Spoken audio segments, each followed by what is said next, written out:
How's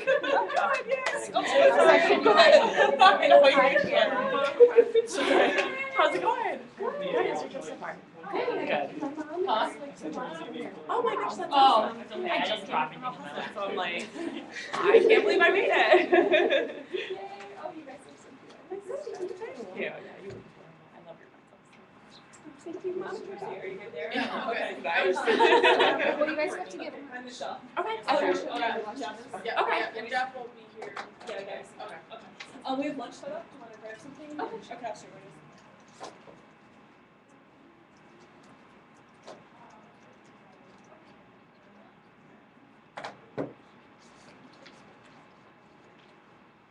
So I see the Browns turned down you guys' request.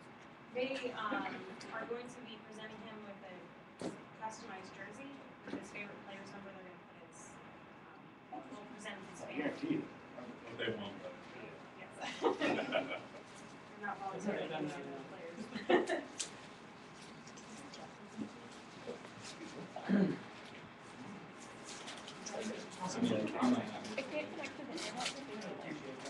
You should be able to, it's media 790.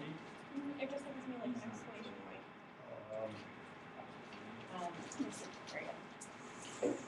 You know the password you have, 790? Yeah. Yep.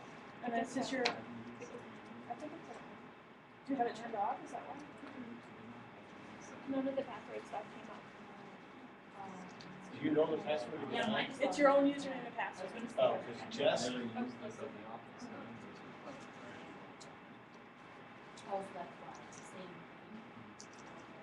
if it says that it's expired, It's or whatever, universal. just say you don't care. It's you okay. can use it in all the locations. Wow. I love it. Hopefully. If it doesn't work, remove it from your list and then re-add it, because that's Okay. how Jess fixed mine.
Tell you what I called you yesterday? You called me. Josh Norvell. You hanging out there? Oh, yeah. So I'm working in high-end. Was save it in the gallery in your phone, right? Right. So if I don't save it to the gallery, then it will usually work. But then I don't have it, it doesn't work, so it's kind of like a, it's risky.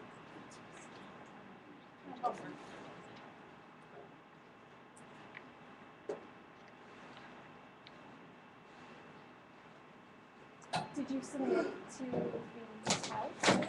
The The contest? Not yet. You should. Haven't. My stuff that has the most views was just because it was breaking, you know what I mean?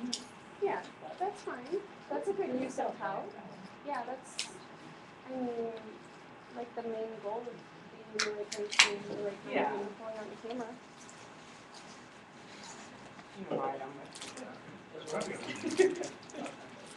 I want to like your perfectionist. I know. Yeah. I've watched some of yours. You do a very nice use of a variety of shots. Yeah. I really appreciate seeing that come up in my stream. I'm like, oh. Thank you. It's all that video training. I think we've got most everybody here. Are there, is somebody still down getting lunch? Last person? I think Mary Ann. So we'll wait.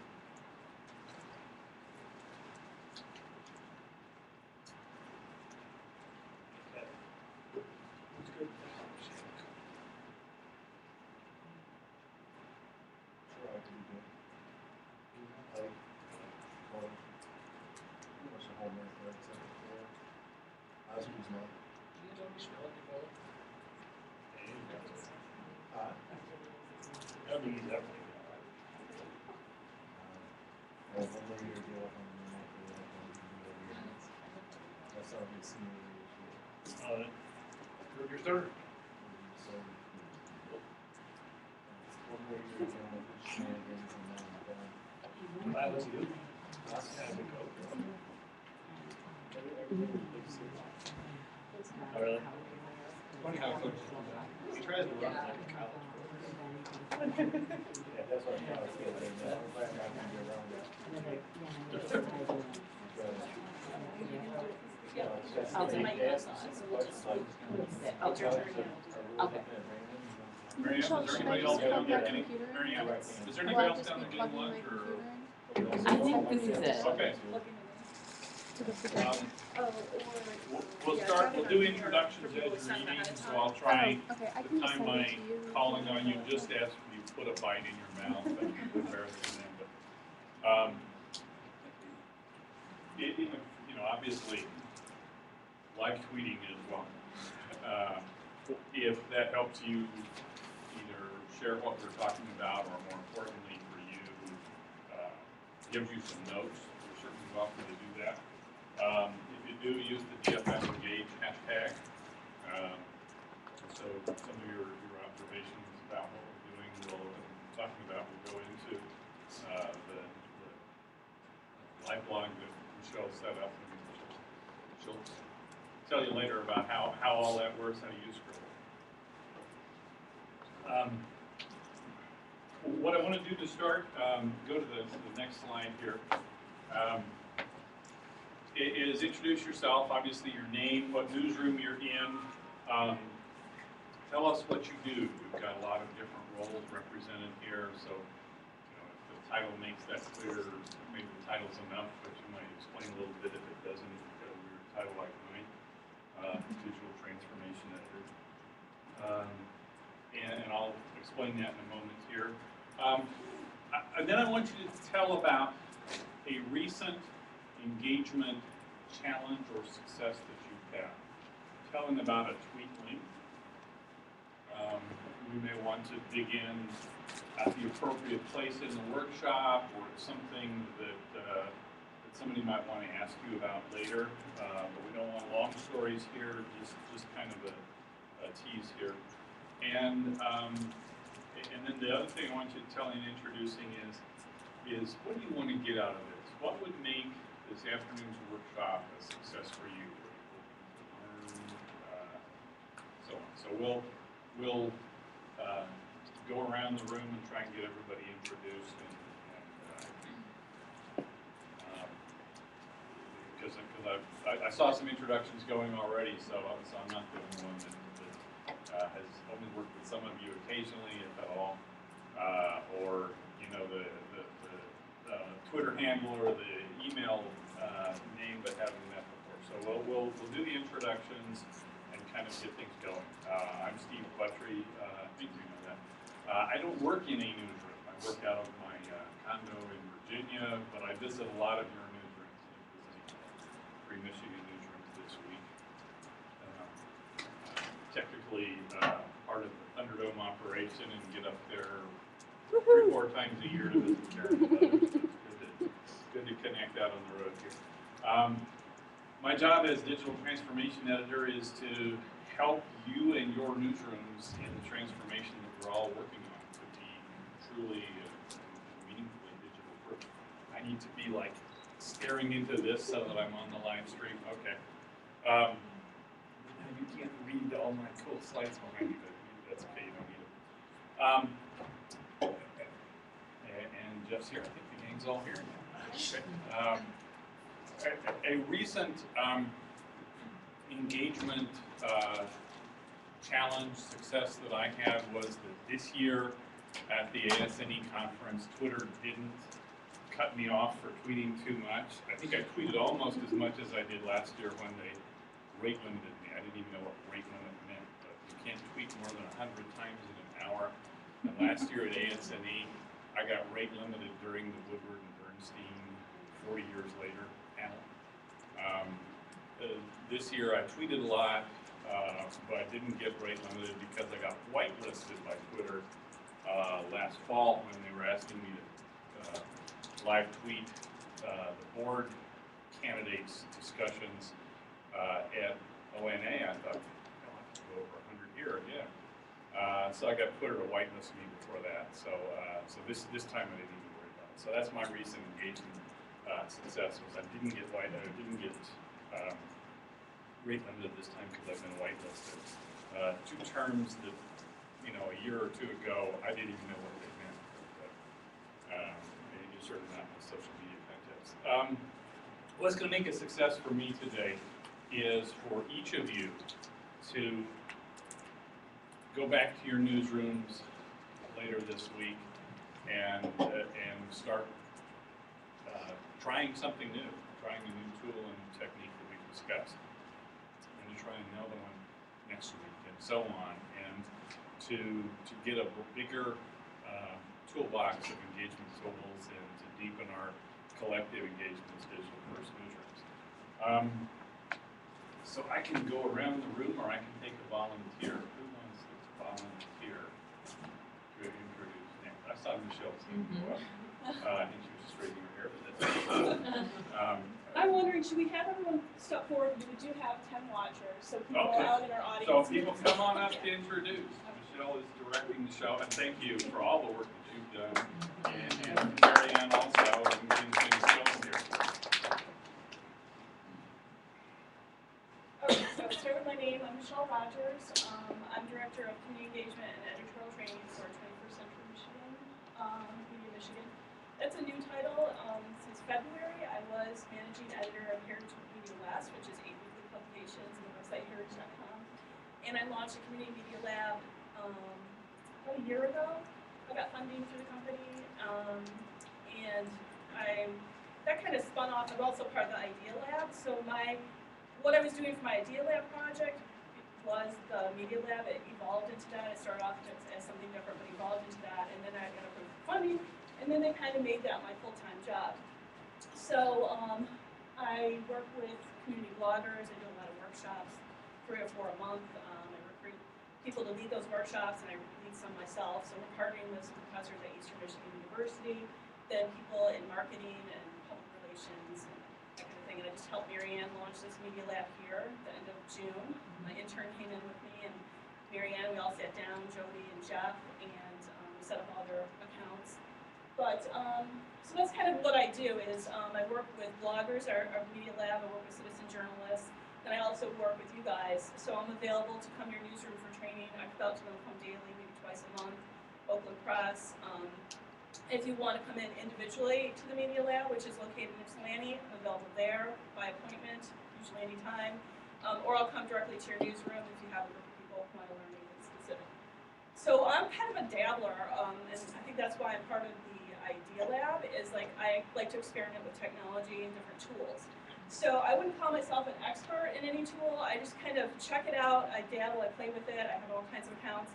And then I'll talk to someone to find out what they're trying to achieve, and then I'll think of all the tools that are out there and what will help them achieve their goals in terms of their blog or their website, or whether they're a journalist and they're trying to engage So recent engagement successes, I would say, are the workshops.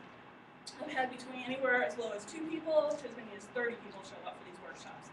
Just depends, I think, on the weather and other factors, you know, in terms of interest. But I'm always looking for workshop leaders, so if anyone in this room is interested in leading a workshop, please give me a call or email me, tweet me. What would make today a success? For me, I'm really interested in learning more tools like Olapic. Monica showed me a little bit about it, and then I'm interested in seeing Cheryl present on it. And there were a couple others. Pinterest, I'm a little familiar with. I do have Pinterest up, but I'd like to use it more for engagement. I want to improve my engagement skills. I haven't really done a lot of community engagement, except for outside of working with bloggers and citizen journalists, but I haven't done it, I would say, with you guys as your you know, as you're working with your own newsroom. So I'd like to, that's something I think I really need to do. So that's kind of what I'm excited about. Okay. Okay. Karen wants to go next. So I can eat my sandwich on the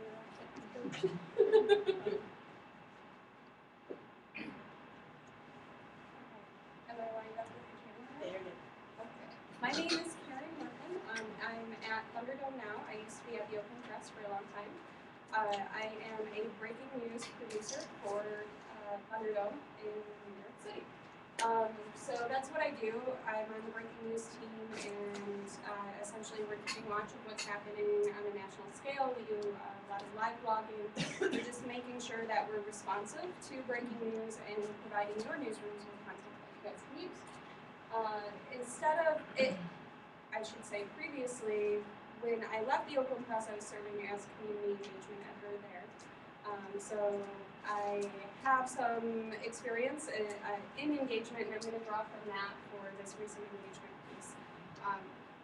Engaging with an audience isn't something I get to do a whole lot of now, so I'll tell you my favorite engagement project from when I was at the Oakland Press. And it basically involves me bawling at a table in a hotel bar as I was going over entries for a project. It was one of your contests, the Sweetest Thing. And I just asked people to send in, it was a Valentine's Day project, and I asked people to send in a few paragraphs on the sweetest thing that their sweetheart had ever done for them. And so it was very open-ended, and the responses that I got were just so moving and so emotional. And I think that will always stick out to me. When I look back at the pieces of local journalism that I did, the things that stick with me as the most important things were the ones that brought tears to my eyes, and that definitely did.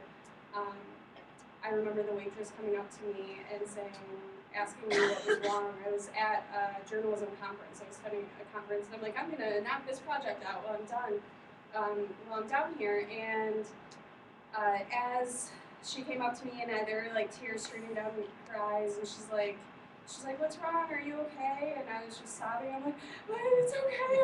I'm a journalist, and these are really sweet. And she just like walked away. What I would really like to take from today, so one of the cool things that we've been doing, or one of the things at least I've got knowledge that my colleagues at Thunderdome are trying to do, are pull together from local engagement how we can tell really powerful national stories. So if all of you were engaging your audience on a certain topic, that would be something that we could take at Thunderdome and turn into a really powerful national piece. So I hope that talking to you guys here about what we're trying to do, that I'll get some ideas from you guys to bring back to Thunderdome with me, and that will kind of foster that collaboration with you guys and get some of these cool national projects done. Next. I'll go.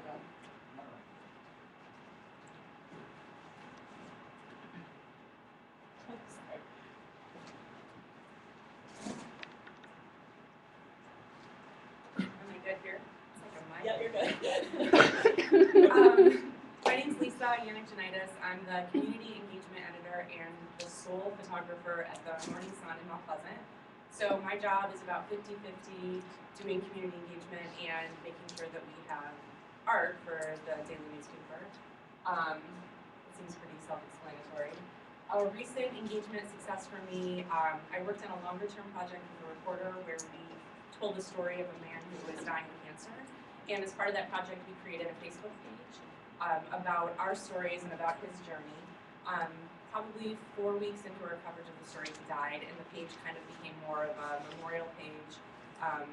We were able to share content. I would share outtakes from times when I would take pictures of him. Randy would share things that she learned. The reporter who worked on the story would share things that she learned, and it became sort of a niche little Facebook engagement project for us. For me today, one thing that would make today a success is to meet all of you and have a better network of people to get ideas from. For us, we're kind of up there, up north, sort of hidden away. And I'd also like to learn at least one new thing that I can implement in my coverage when I get back to Mount Pleasant. Thanks. I can follow up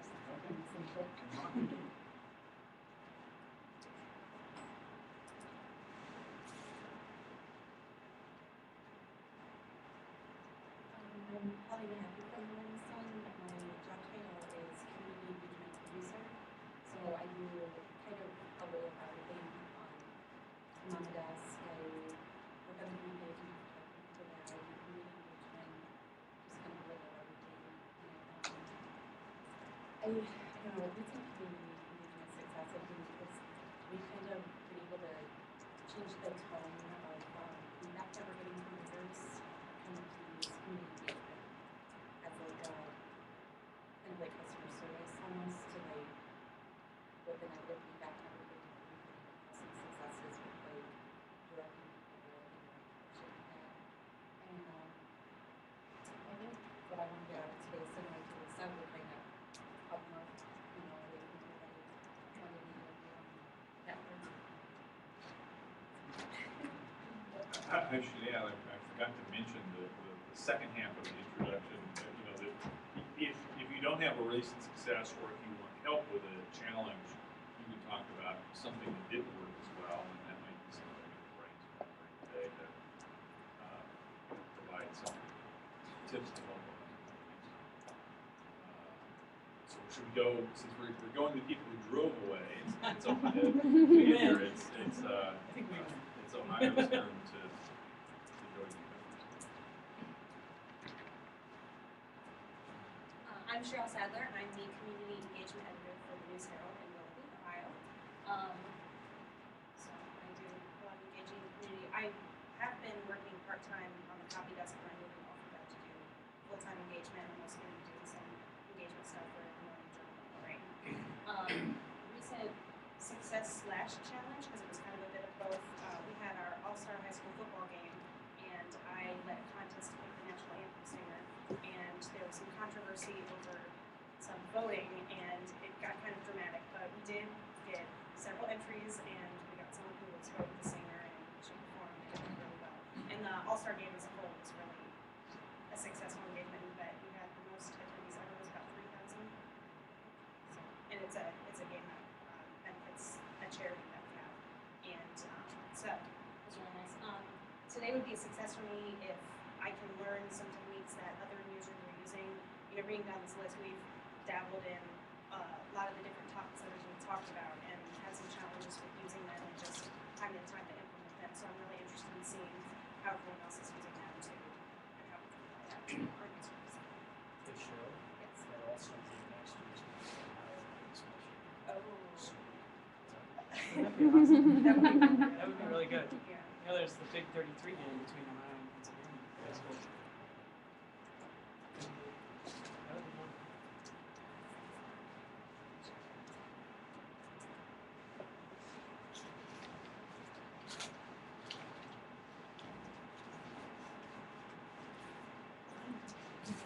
My name is Laura Kessel. I'm the managing editor of the News Herald in Willoughby. We recently combined forces in our newsroom with our journal in Lorraine. I don't actually know what my job is anymore. Actually, my daily responsibilities include I handle editorial page content for both papers. So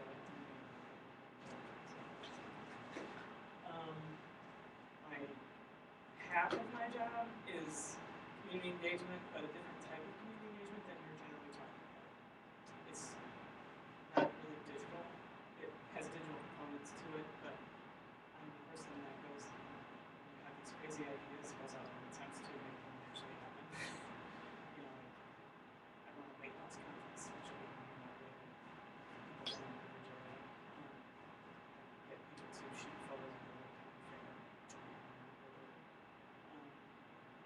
We worked with the park district in our coverage area to put on walks in our area for people who didn't want to gain any weight over the holidays. So it's actually a physical engagement with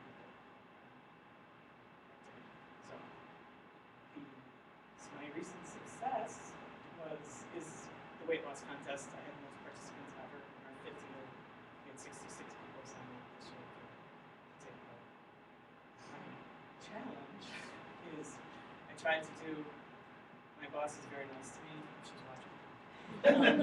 She's very nice to me, she lets me try all kinds of things. And I take responsibility for them. If they succeed, it's their success. If they fail, it's my fault.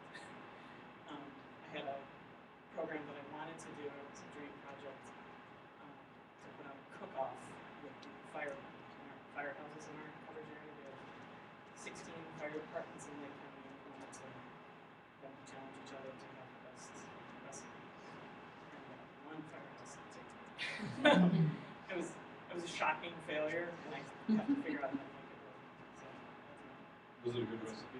I didn't even know because they didn't even make it. So we were gonna have it be open to the community and the community can vote. And it was very well planned. It wasn't participated in at all. So that's for today to be a success would be to have ideas presented and to learn how we got people to do it.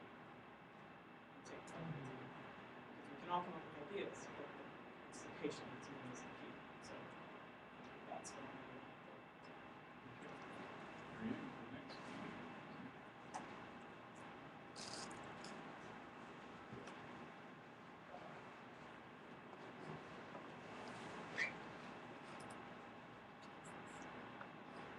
I'm Miriam McLeod, and I'm from Macomb Daily, and I always preface these things by saying I became a writer for a reason. Public speaking is not my thing. So I am learning as we go.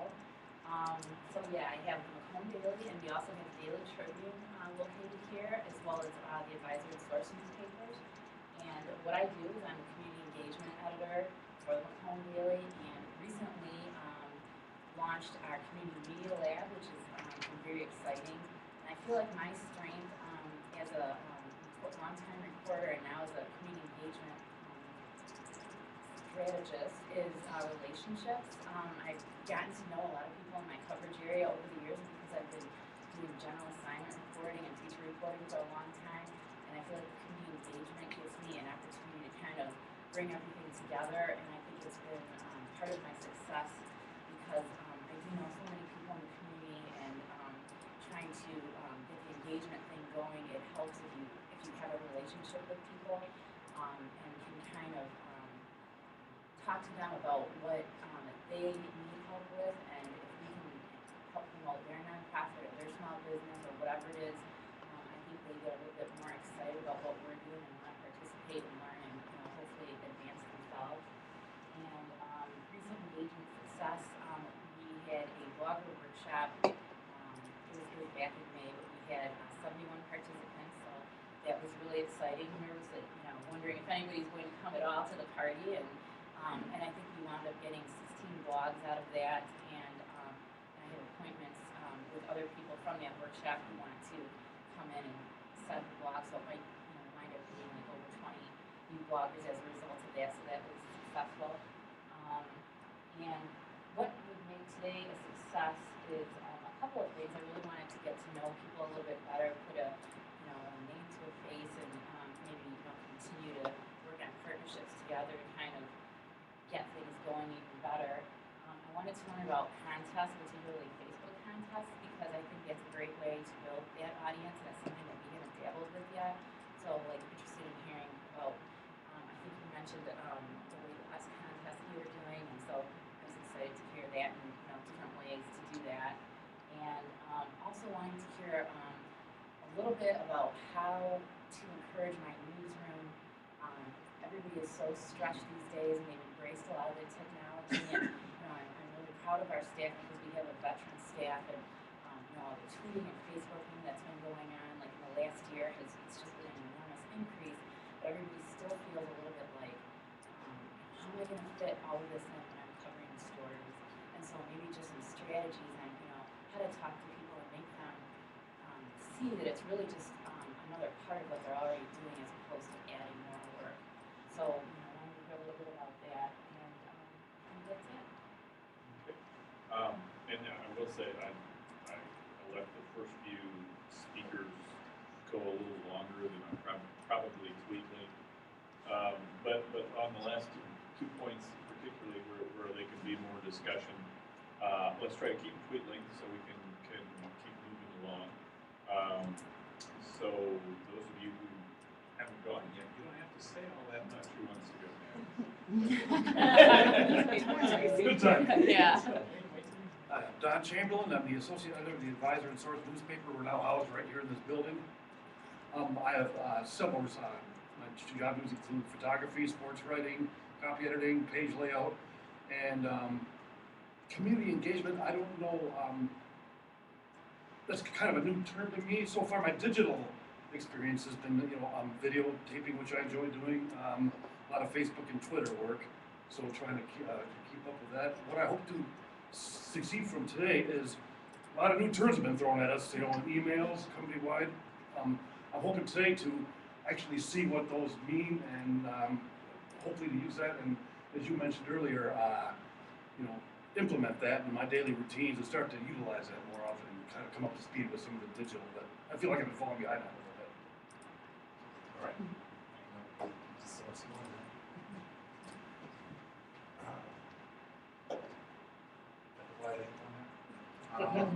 My name is Kevin Lozon. I am a sports writer here at the Advisor and Source newspaper.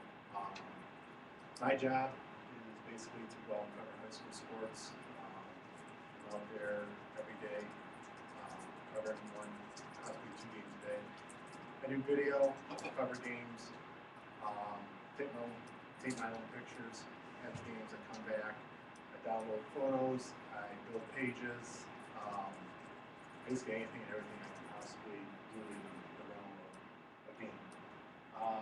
Recent engagement. This one here threw me for a little bit first. I think back to regional baseball Saturday. On my way to the regional, I had 4 coaches call me and say, text me during the game today, let me know what's going on. What they fail to understand is when you're texting, taking pictures, trying to get video, it's kind of hard to do all that. So I'm telling them, go to Twitter, I try and tweet as much as I can between innings. And after the regional's over, I actually got 2 or 3 guys to thank me. And they didn't even know that I was even involved on Twitter. So I guess that was a good way to kill 4 or 5 birds with one stone. For today, what I hope to get out of this, I want to find out if there's more ways that I can communicate with people out there, and just to make my job better and try and get new ideas from all of you.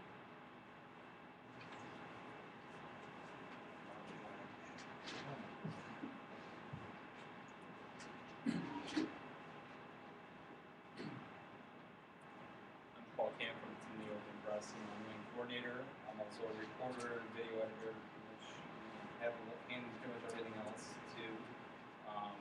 Some recent successes. We regularly, Jeff and I have a live chat every Monday with sports columnist Pat Caputo. Got a higher number than usual of comments and questions yesterday, which I would count as an engagement success.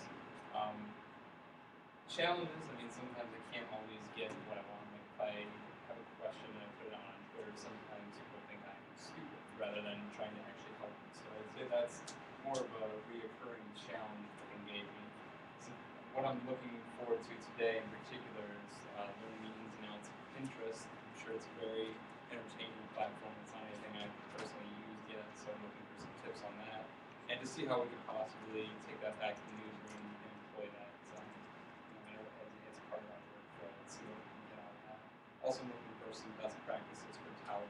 We're getting a lot of calls that are just, hey, here we need to do, kind of want to so what other things look good on that. It's a good feeling, so. That's what I hope to do.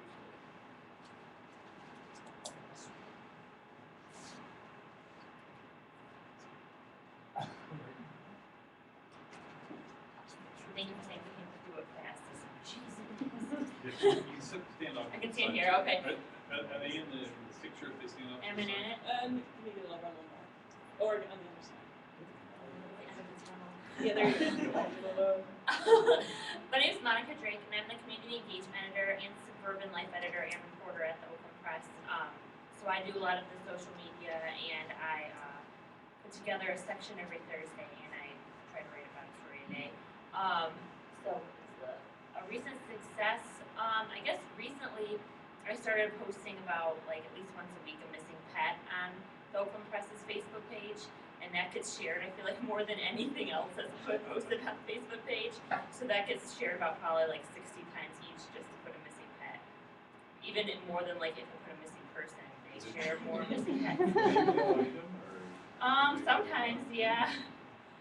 Sometimes we'll get a comment saying, oh, we just found him. So that's always cool. I feel like we did something. And yeah, like Paul, I would like to learn more about Pinterest and other social media tools that we don't use.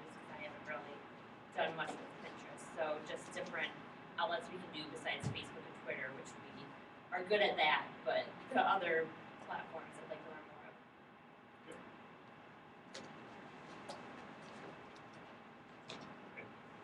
As Joe makes his way around the courts here, I think it's important to stress to everybody, watch your step. We've got things plugged in everywhere, so when you're walking They're around. working with health suits. Yes, yes.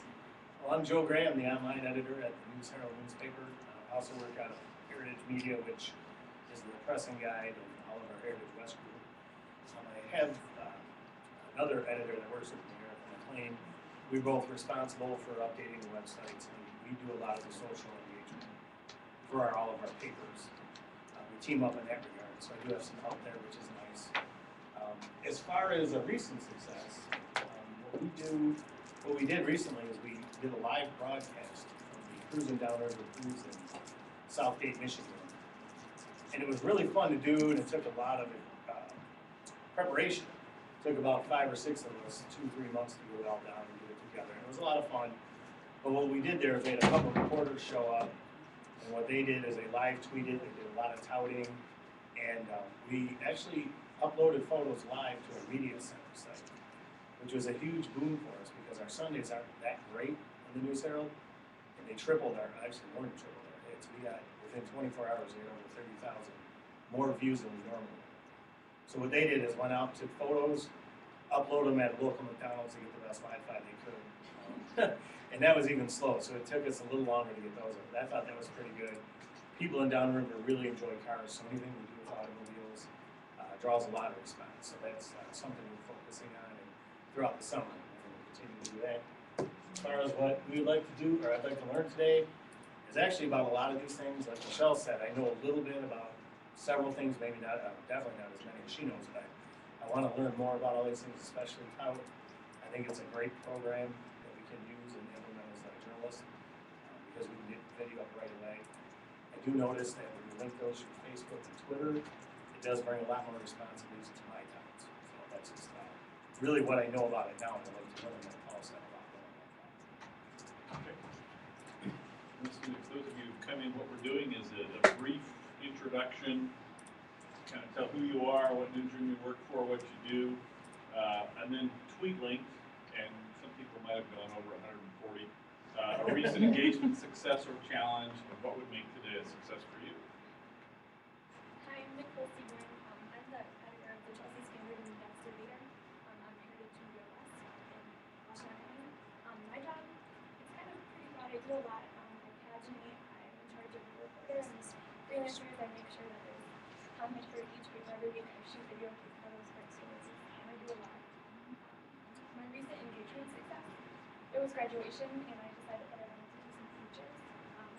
So I called up the schools and I got several students who were really good at what they were doing to call me back and give me their stories. One of them was about a student who passed up Juilliard to go to school in California.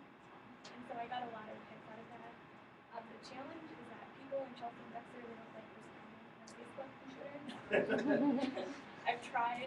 I've been like asking them how their days are going and everything. So that's what I'm looking forward to learning the most today, is how to get people to actually participate and contribute.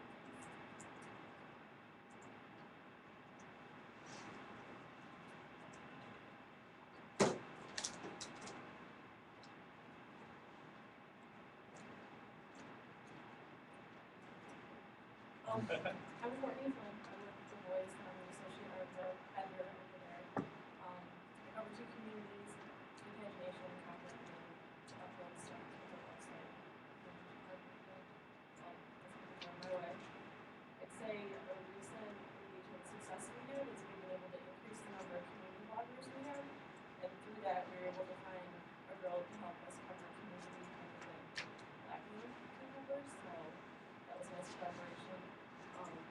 I guess the success for today would also to be able to reach out to our audience more. A lot of people know that Macomb County is like Macomb, but like County's fun. What we do is to pick some people and come to push. So I hope to be able to get more feedback on that.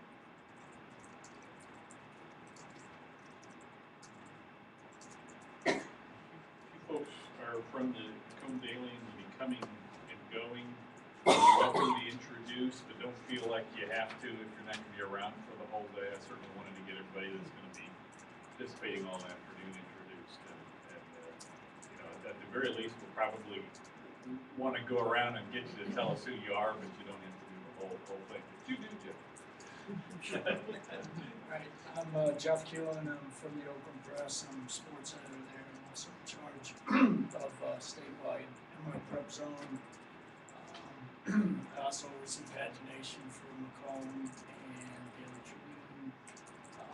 I'm not going to give away our #1 success story. You're going to see that on video later today.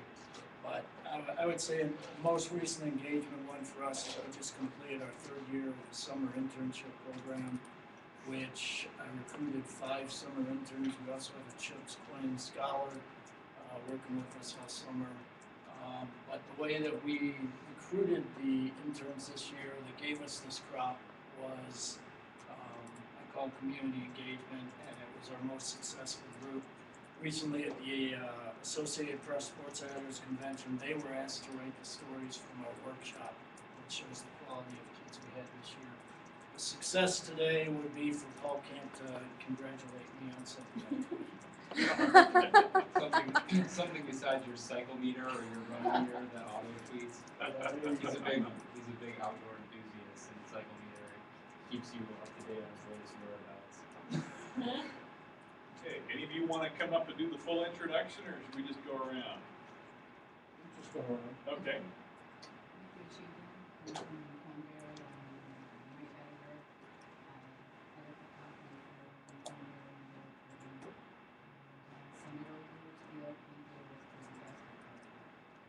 I'm Kunkesh, managing editor from Macomb Daily. I'd like to welcome you all here. This is our first big use of our new media lab, and hopefully it'll be open to the public very soon. And we just look forward to serving the public more and getting more engaged in social media. Well, we appreciate your hospitality and hope there are some people in the newsroom that can eat any sandwiches we do. I'm sure the next staff will take care of it. My name's Kevin Martin. Macomb Daily, and graphic artist, imagination, starting to do some video, and do this career technology education pages, which involves working with high school students, becoming a career partner, work with them to post stories, pageant pages. Should be done doing that for quite a while. With the new building.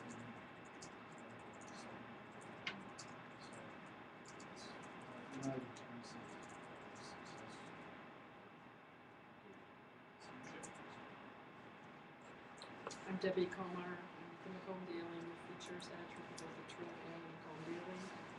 Also a general assignment reporter when need be. And I'm a newsroom dinosaur, as Mary Ann pointed out.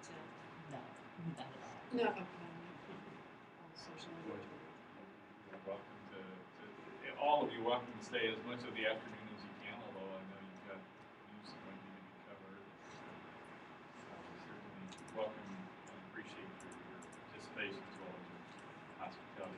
going to move on to the next slide here, Michelle. We're going to cover a whole lot of ground this afternoon. I want to explain what the thinking here is. That there are a whole lot of ways we can engage, and we could have a third column here if we had more time, but we're kind of trying to structure something that respects the fact that you all have work to do, and some of you drove a ways to get here and need to drive home and so on. So what we're going to do is have a really fast-paced look at kind of an introductory glimpse at some of these things with a few tips. And most of these tools are actually pretty easy to use. And so we're not going to do, an hour-long workshop on anything that's going to help you master it. What we want to do is show you some possibilities, give you some tips and techniques, and as you've got these speakers, you who are going to be leading these different sessions, you've got a colleague that you can reach out to. Some of these things, if we show you the possibilities, you're going to be able to just take it and run, because they really are a lot of them very easy to do. Some of them, if you're like me, even if it is easy, sometimes it's just right in front of you there and you can't figure out how to do this, but you're going to have a colleague you can reach out to who can say, Michelle or Cheryl, I know you said you could do this, but I can't figure out how, and we'll talk you through it. So what we want to do here today is kind of whet your appetite and give you a little bit about a lot of different things, but also connections to help you go deeper. And so that's the point of this. I've told all of our speakers I'm going to try to move things on, so I might be wrapping somebody up, but we've got a good discussion going. If you're asking questions, that's when I'm going to be least likely to cut them off, because that means you're addressing the things you needed. So we'll probably fall off the schedule at some point, and maybe I'll tighten up some of mine to get us back on. But we're going to try and cover a lot of things, because the point of this is to start a lot of conversations and start you using different tools and techniques. So what I want you to do throughout the day is to be looking at these things and trying to apply them to your job, to the challenges that you face in your newsroom, wherever that is. And try to think of, okay, here's one or two things it's only Tuesday, here's something I can still do this week. Here's something I want to try. It applies to this story that I'm working on, or somebody on my staff is working on, and we're going to try it this week. The point of this is to get you doing things, and we want to get somebody doing some things this week. And then choose one or two things to do next week, so that we get some momentum. We're really expanding our toolboxes.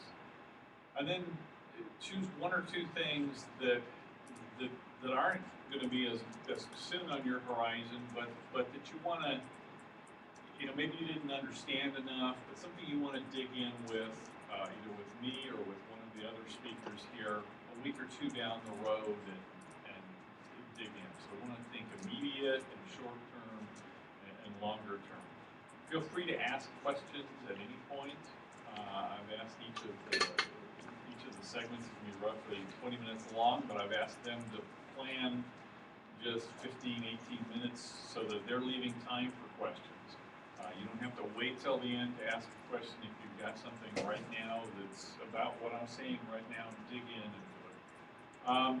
But write down some follow-up questions too as we do move on. If something occurs to you while the next session is starting, write down some follow-up questions, because as I said, we want this to be the start of conversations. So if Cheryl just finished her Pinterest thing, and you think, oh, what about this?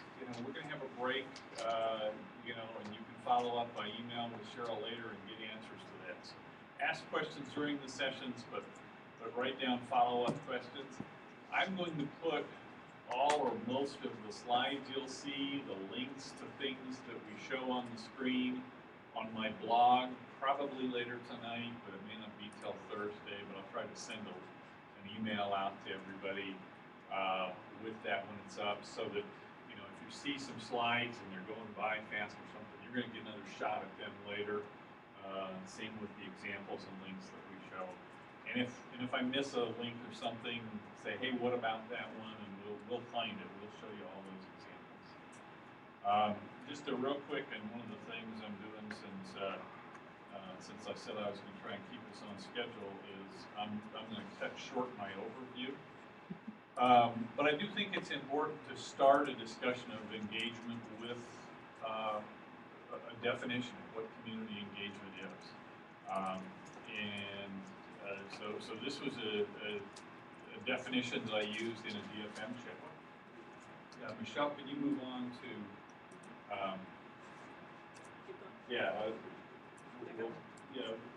I've already made those points. Let's move on to the tweet, Next slide. Yeah, next slide. This is how I define community engagement. It's news organizations making it a top priority to listen, to join, lead, and enable conversation to elevate journalism. I use this obviously in a DFM chat, and it is about the journalism. Community engagement has great promotional value, and we'll talk about that some, but we're doing it to do better journalism. Community engagement helps us find sources, it helps us get story ideas, it helps us do better stories. It starts with listening. It doesn't mean that we have to host every conversation. A lot of times the conversation is already going on and we're joining it or listening to it. But sometimes we'll want to lead it. My original definition didn't have the word enable because I thought that was kind of an arrogant thing. The community is quite capable of having conversation without us. But when I shared this on Twitter the first time, two different people suggested that I add enable and persuaded me that yes, we can help, the community can converse. The community has all of these tools of publishing, and they can do that without our help. But some of them benefit from our help, and that's what the Community Media Lab does, is enabling people to do it. And so I changed my mind and went ahead with that. What I want to do, let's go to the next slide here. No, keep going. Okay. There's lots of different ways of engaging. Blogs in the community, our own blogs. We can seek community content from them. We can curate and aggregate what they're publishing by themselves. We're going to hear about contests. The newspaper is a great tool for community engagement. I remember more than 20 years ago when I was editor of the Minot Daily News, before we were using terms like community engagement and before the web was even available, when I wanted to do coverage of the 50th anniversary of Pearl Harbor, I put a notice in the paper saying, tell us about your memories of Pearl Harbor. We got lots of memories. So it's been around a long time. We've got fabulous new tools for it, but don't forget the old tools. And the face-to-face, as Laura said, is really important. So what I want to do now is set up Michelle, who's going to talk about live coverage. Somebody, it might have been you, Joe, was talking about how to handle all these new things with all the other stuff that we have to do. And I think live coverage is one of the best examples of how it doesn't have to be. I mean, sometimes it will be something new, but it doesn't always have to be something new, something added to your already heavy workload.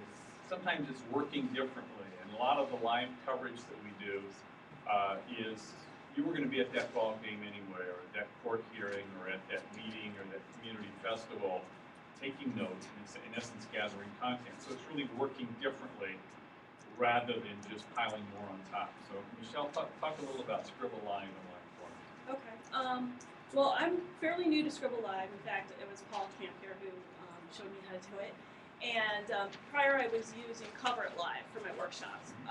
I like Scribble Live a lot more. And what Scribble Live does is it's exciting for me because it allows you to create and curate real-time content. So it's great for breaking news stories, bringing in tweets, YouTube videos, Instagram pictures. It's good for community engagement, and it's a good crowdsourcing tool. You have the ability to pin at the top of a chat or a live blog. So, for instance, on this, we have a live chat on Scribble right now, and I've pinned our Ustream video at the top. So we're live streaming with the video pinned at the top and the chat's underneath, and we're bringing in tweets. People are using the hashtag. So, some examples that we're doing here in Michigan, we have the Pat Caputo chat, and Paul and Jeff are involved in that. They use Google Hangout to do that chat rather than, let's say, a Ustream. So there are other techniques that you can look into in terms of video. So our audience can watch the video and then ask questions in the chat.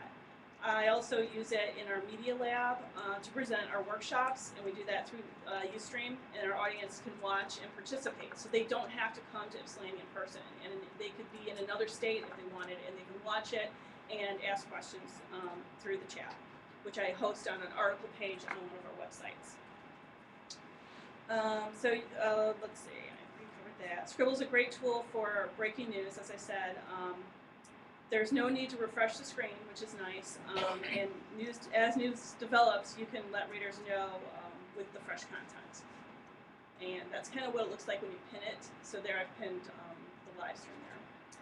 So it's a great curation tool. You can do a roundup of all the coverage of an important event. So an example, the airplane crash in San Francisco, you could pull in the content from your staff, other media outlets, and the crowd. And that's exactly what our colleagues in San Francisco are doing. They got a great Scribble going on all of the Bay Area websites.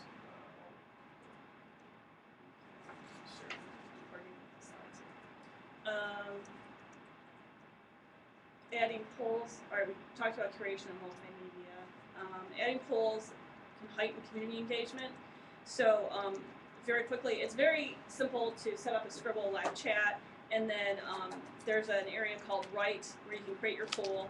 You just type in your question, you type in a variety of answers that people could click on, and as soon as someone answers your poll, it's instantly published. And it's in real time. You can also cherry pick tweets to bring into a chat or add people their Twitter handle that will automatically come into the chat. And it enables discussion for our audience. So,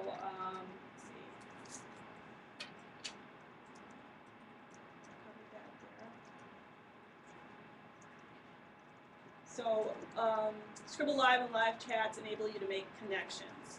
So live chats and Q&As are a great way to connect your readers with personalities within your organization, such as the Pat Caputo, experts, athletes, and celebrities. Create a custom hashtag and polling questions like we're doing today with DFM Engage.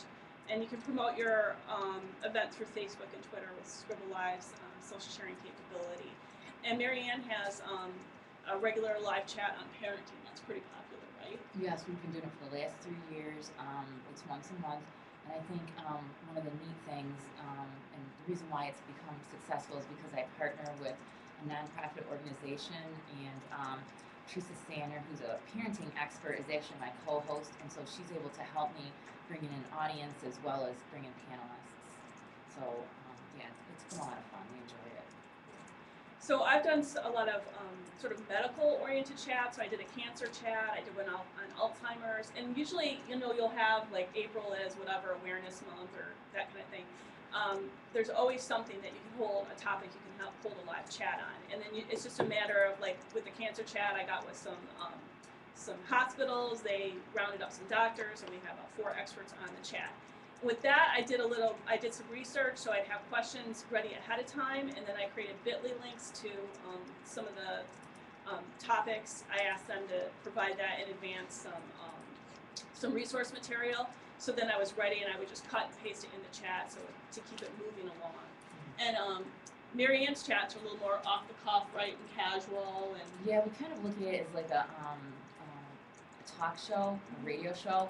and it's very conversational. And then Bruce McLeod, who's the online editor, he doesn't contribute like straight content, but he'll like provide like humor, and people just really respond to that. And it's been a lot of fun because we've kept it casual. Yeah, so basically know your audience, I would say, and what they're looking for. But here are some types of chats that might spark your imagination. You can start one. Bringing in an author for a chat, a music chat. We do, Gary Graff has one. Sports, technology, entertainment, celebrity or Hollywood culture. We see that through Thunderdome. News topics with experts. We had one was on transportation issues in Washtenaw County. We had experts from the county answering questions from people. Parenting, health, teen issues, celebrity chefs, and you can get experts from academia. So like University of Michigan, you have Oakland University out this way. So, I wanted to add one too. Sure. We've seen some success with ours. We call them live in the courtroom. We get some really juicy murder trials out of the way. We just recently had one that had national attention. So we had our court reporter who live tweets these proceedings. He does it anyway. So we set up a live chat with Scribble Live. It's basically him feeding in all his tweets. Once in a while we get a few questions, but we just get people watching. And like the TV stations, I think they don't get quite as much participation because they'll have live streams going. People can't always watch live video while they're at work. But these live chats, they just go in and gravitate towards the juicy, testing and stuff. And that's a great example of where you're getting more out of work you were going to be doing anyway. Court reporter was going to be in the courtroom 6 hours that day anyway, taking notes. Turn that into live tweeting and feeding the live blog. You get tremendous engagement, greater depth and content, and it helps in writing the story once you're done, because you tweet something and think, oh, I think a great lead, or you can do some cut and paste of your tweets from the key question and the quick key exchange between the prosecutor and the witness and that sort of thing. When I was in Cedar Rapids, our court reporter did a great job of live blogging from the court, and we had on one particular trial over 1,000 people on it at average engagement of over 2 hours each. We had tremendous engagement minutes just this past week on the live blogs from the Gettysburg 150 with our colleagues in Pennsylvania. So anything like courts, ball games, or whatever that you're going to be covering anyway, think of what's the ways you should go along.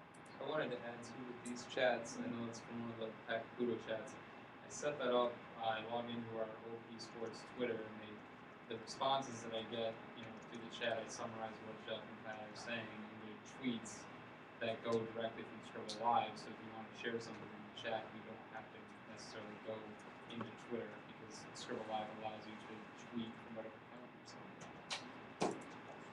We use it too. Friday Night Football, we do a live scoreboard. It's our biggest hit.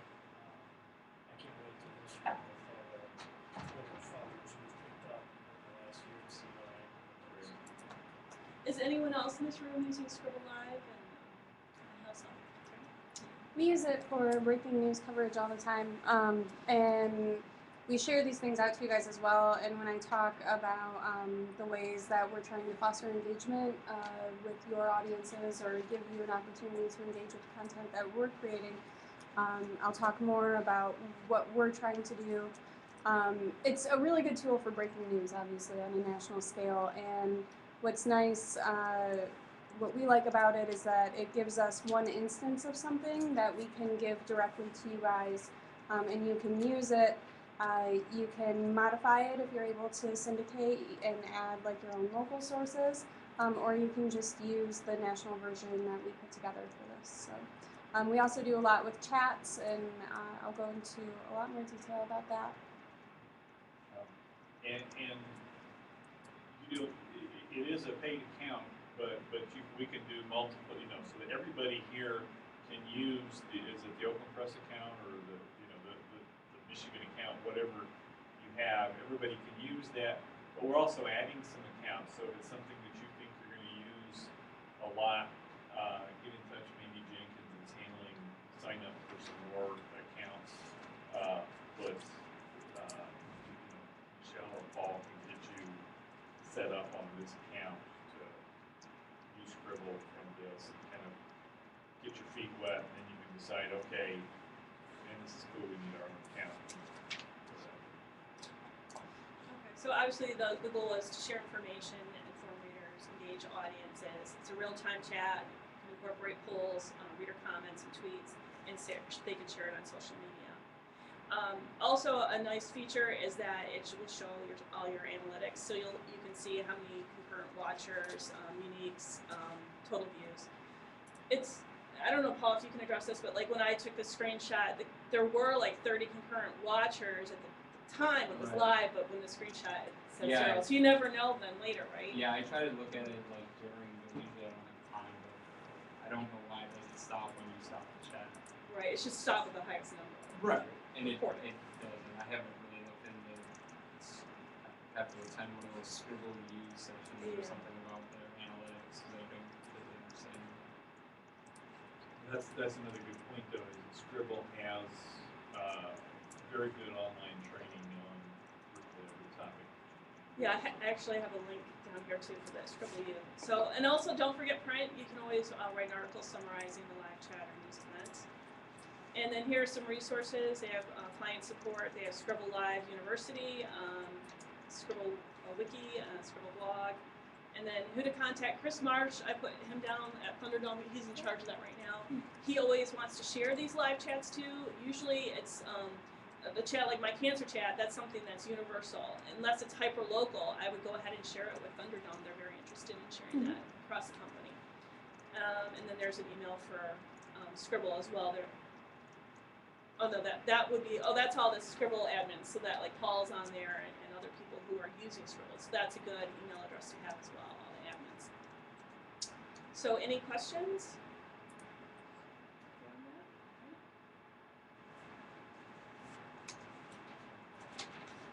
I think that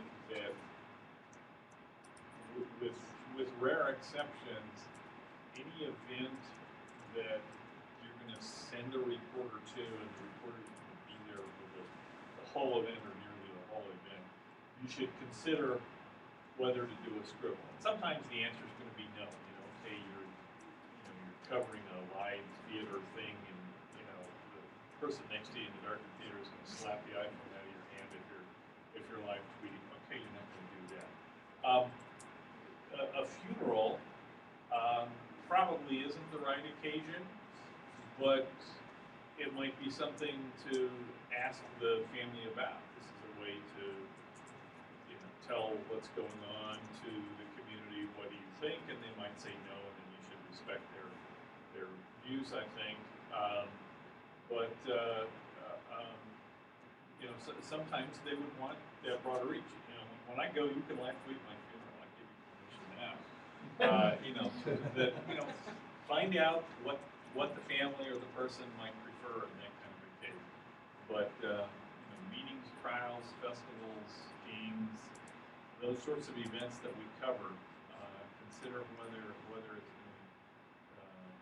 work as a live coverage. Sometimes you'll get more traffic on the replay than on than when it's going on. I found that, Particularly, if you're doing it with high school sports, a lot of the people who are most interested in it are at the game. They may not be following you live during the game, but they may want to follow it after the game. So Mary Ann's up next on Facebook engagement. Okay. I got We're this. actually ahead of schedule. When I got this job, I felt like I was so lucky to have it be something to get paid to be on Facebook, because I had fallen in love with it even before we were doing community engagement, and it's a great tool because it really cuts across all demographics, and people of all ages are on Facebook, so it's something that people are already using. As a media organization, like our purpose in Facebook is kind of twofold, and obviously, the number one thing is to drive people back to our webpage, because that's our home, and And that's where we want people to interact and be reading our stories. But then the second, and possibly just equally as important, purpose is in the relationship that we can build with our readers and community. We want local residents to see us not only as a source for news, but like as the very center of the place where they live and work and play and raise their families. And I think it's awesome that we can interact in this way. And one of my best pieces of advice to newsrooms on how to do this successfully is to avoid becoming a bot. And what I mean by that is I'm not a fan at all of scheduled posts and to get up every, Monday, Tuesday, Wednesday morning and to put the same kind of thing up every day. I think that comes across as very static, and it doesn't encourage people to interact. And so we've discovered kind of a variety of different strategies to kind of mix up the content and keep people coming back. When I first started doing this, I talked to Chris Weisbeck. I'm not sure if I'm pronouncing his name correctly, but he's the kind of brains behind Pure Michigan, behind their Facebook page and their hugely successful media campaign. And the advice he gave me is to figure out what our readers' needs and problems were and to solve it. And it was kind of like, okay, so what does that mean? But then when we started looking at it, especially a little bit more intently back in January, because I wanted to kick up the number of fans that we attracted to our page, we realized that breaking news was something that we hadn't been looking at as closely.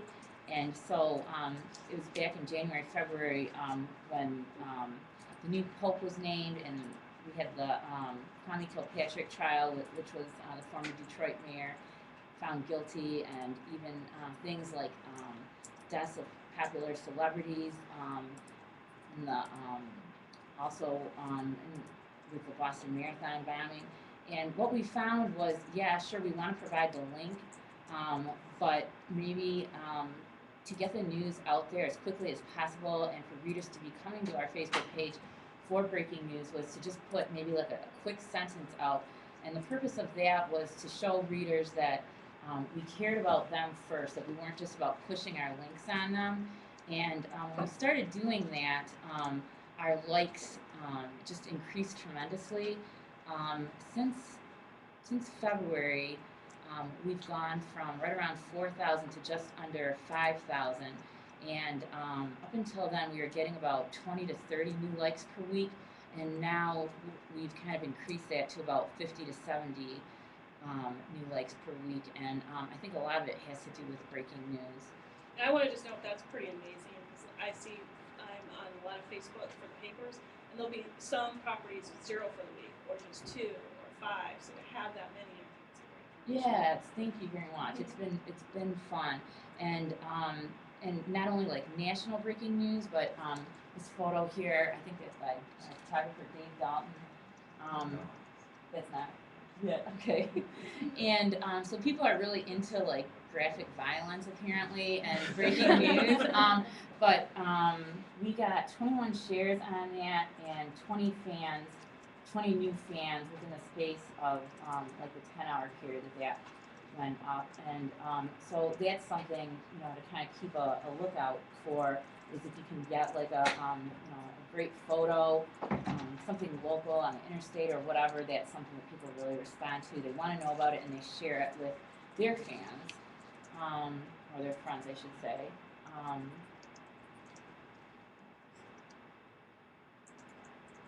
Okay, so I talked a little bit about making sure that we get the message across to our readers that it's not all about us, that we wanted to make sure that they got the best and breaking news out there.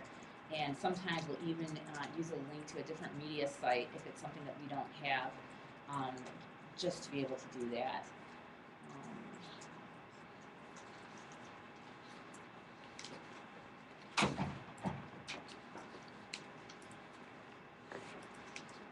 Some other successful strategies that we've used beyond breaking news is to do key vintage photographs.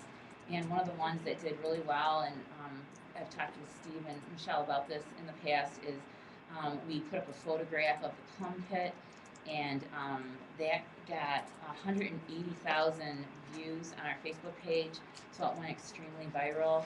And it seems that for our readers, it's the period of the late 1960s and 70s that if we can come up with, some like iconic images from the past, that we will get a response. Another big one was here's one that we have up. It was a former shopping center, Corvette, and I think that one got I don't remember. It wasn't quite as much as the others. It wasn't like in the hundreds of thousands, but we got at least I think 40 to 60,000 views on that. And then we had one at the Clack restaurant, and then there was a significant fire in one of our communities in the 70s, the Federal store, and that did really well. And then beyond vintage photos, one of the things I've noticed with Let me just jump in a moment here, Mary. Sure. Some of you might have seen on my blog when I can't remember if I did it with the plum pit or the drive-in or both, but I've noted some of the success that Mary Ann's had with these archival photos. And I want to encourage you, when you have something that works well like that, to share the story. Let me know. Sometimes I'll have time to blog about it, like I did with Mary Ann. Sometimes I won't, with a great story that Laura told me that she's going to be telling you about later, that I kept promising to get to, and I didn't. But if I don't have time to get to it, what I'll probably do is pass it on to Davis Shaver at Inside Thunderdome. That we like to spotlight the excellent work that you're doing there. So let us know about the good things, especially the good things that highlight tips and technique. I mean, if you want to brag about your great work, we'll highlight that too. But we're especially interested if it's something like this, using archival photos. That's, when I heard that, I thought, well, hell, everybody's got old pictures. We've got files full of old pictures we don't know what to do with, and Mary Ann's finding this great use for them. So we like to share those things, especially that are going to provide tips for other newsrooms to use. So And can thanks about that Thunderdome blog, yes, please use that. It's really easy. There's a spot on there that you can submit, highlight your coworkers' work, highlight your own work, particularly when it's something like that. Just give us a heads up and let us know. You highlight something, you submit something, we'll write a post about it, and we'll try to raise awareness and pass that on through the network. So I encourage you inside Thunderdome. Go ahead. So then one of the other strategies that we just started using more recently was to create these memes. Two of our kind of rival Facebook pages in this area, Make Macomb Your Home and I'm Macomb Media, we're having great success with it. And this right up here is an example of a meme. It can be either an illustration or a photograph. And what I've noticed is it's important to choose that background wisely and to have it be like spot on. We used this on the first day of summer, and can't see how many shares that one got. 41 shares. 41 shares. Yeah, so that was huge because when people share our content, then it introduces us to other readers, and I think we've always gotten like I don't remember what it was for that particular one, but we always get a lot of fans after we get a lot of shares. And so I was talking to our graphic artist, Kevin, and we thought it might be something that we could, really localize, both for our papers right here and for the Michigan chain. And one of the most successful ones that we did was, it was two of our big sports celebrities in the area, Steve Yzerman from the Detroit Red Wings, and Prince Fielder from the Detroit Tigers shared a birthday. And so I talked to Kevin that morning, and he was able to kind of merge a couple of images and put some text on there, and that was very successful. And then during the Red Wing playoff, we also created some memes. I think one of the challenges is there's like an immediacy sometimes. Oh, this one got 115 shares. That was one that we created for Fat Tuesday, and that was really successful. Those can always be built around smaller holidays, but also like the first day of summer. Veterans holidays are huge, and just like off the cuff kind of things. And maybe Kevin can share a few words on how all that's come together and, what your thoughts are on challenges of putting those together.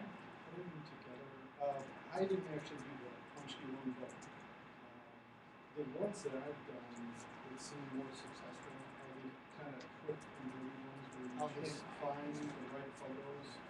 Those were just a matter, it's just a matter of getting an AP photo, and then that was the left one was, archive photo we had. Marianne, from time to give me the idea, with the wordage, and go from there. But usually, I think one example, we did one for the opener for the Tigers, and like, what's your favorite food? And that one I spent way more time than I should have, and I don't know if we got a lot of it. So what I'm finding is when you find that photo that gives you a personal connection often, those will work better than spending a bunch of time. So I find ones that work well for us. What tool do you use to do the I keep lettering? everything in Photoshop, and I've built a template so we just throw our logo on there, whether it's Daily Tribune, Digital News. Sometimes when we don't have time, or if Kevin is like on deadline, we've used GIMP before, and then there's another app. It's called Mixture that my 9-year-old daughter shared with me. It's actually to build like little memes on Instagram. But it's I'm not a graphic artist, and it's something that I can easily use to put something together quickly. So I need to further explore that. But Mixture and GIMP are two of the ones that we started using. So. That's a great engagement tool, ask your 9-year-old kids. Yeah, for sure. And One, I think what this is a little subject. Marianne asked me to do a logo for the Media Lab and give her like 3 examples and said, what do you think? And she said, I don't know if it's someone else doing this. We have a logo. And that was, putting it on Facebook and asking. Oh, we didn't do that. That was a great idea. Yeah. Yeah, we did it as an engagement tool. They gave them 3 options. Yes, we got a lot of comments on it. And, it was cool for me to hear the input, but we got a lot of engagement because people wanted to share their thoughts. Did you go with the most popular or what you thought was popular? I think what we thought was best happily was the most popular. Okay. So it all worked out, yeah. And it was a good way also to kind of start introducing readers to the Media Lab. So other than memes, another this is kind of related to breaking news is weather.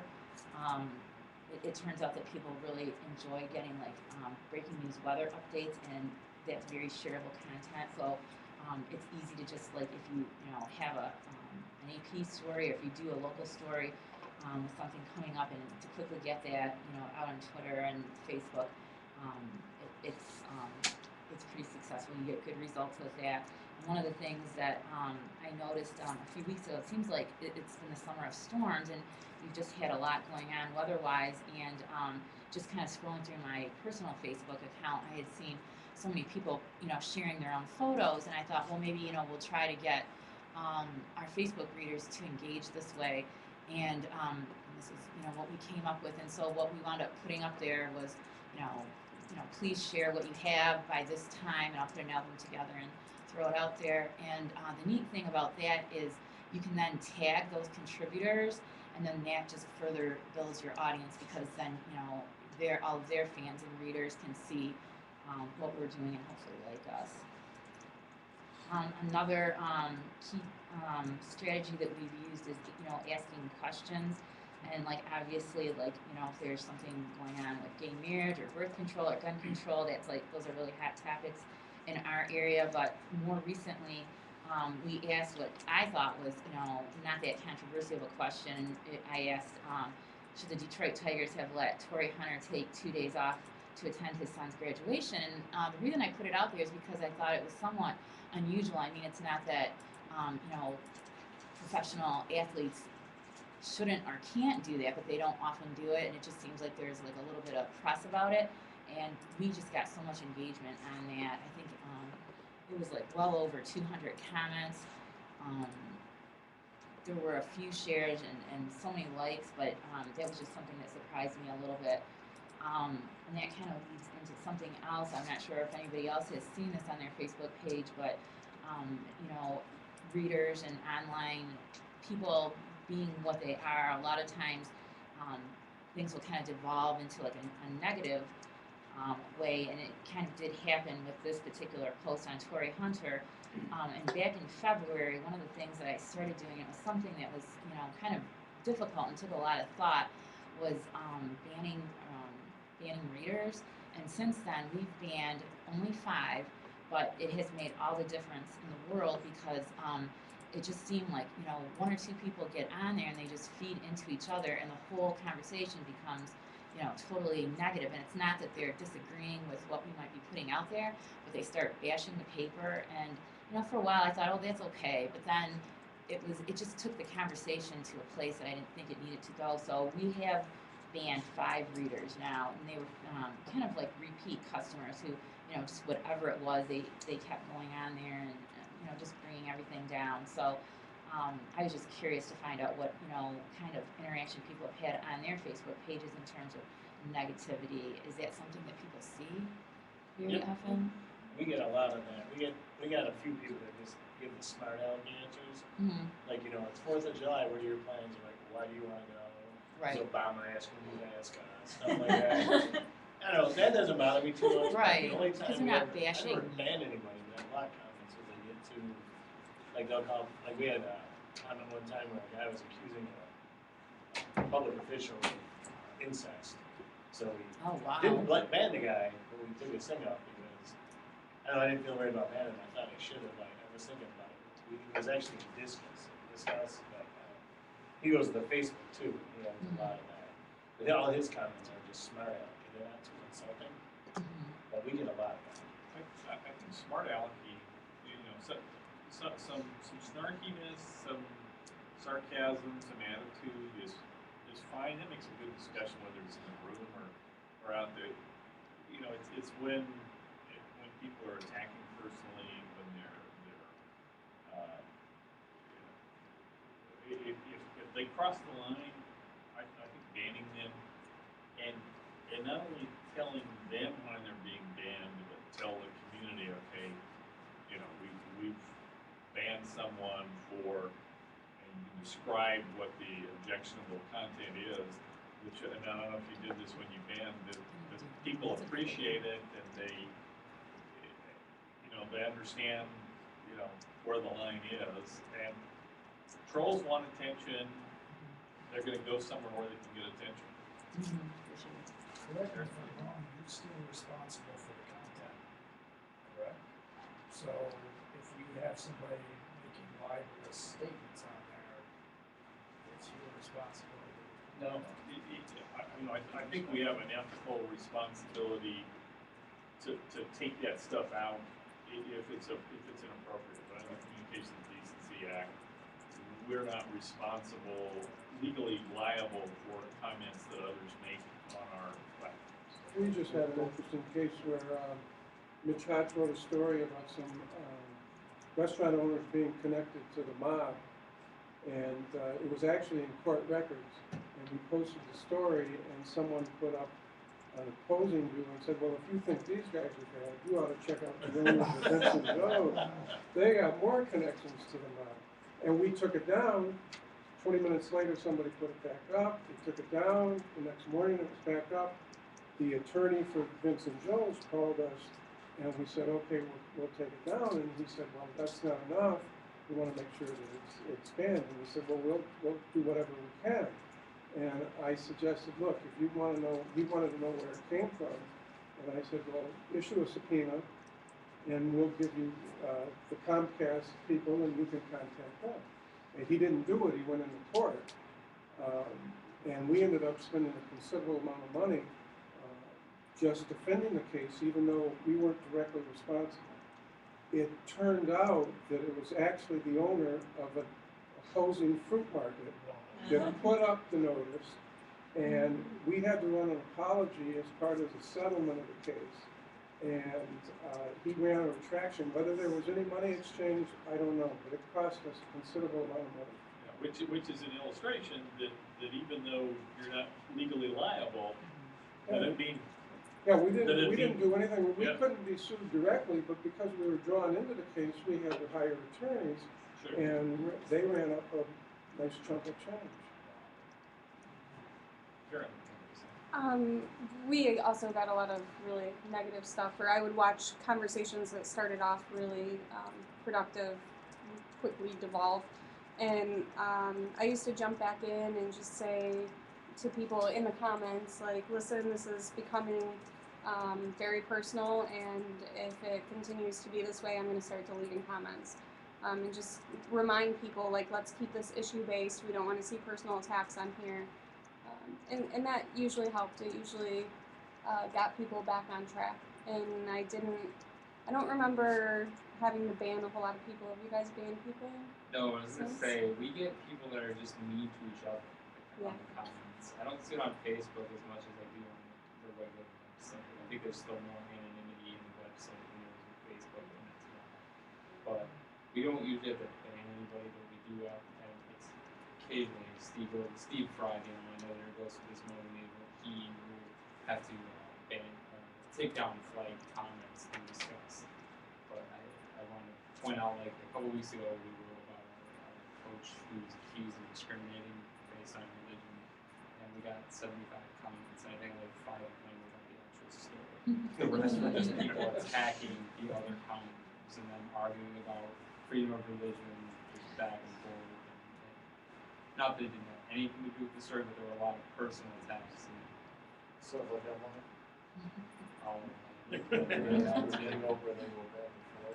I just don't even really. I read our comments, but I try not to read the comments on other sites because I don't.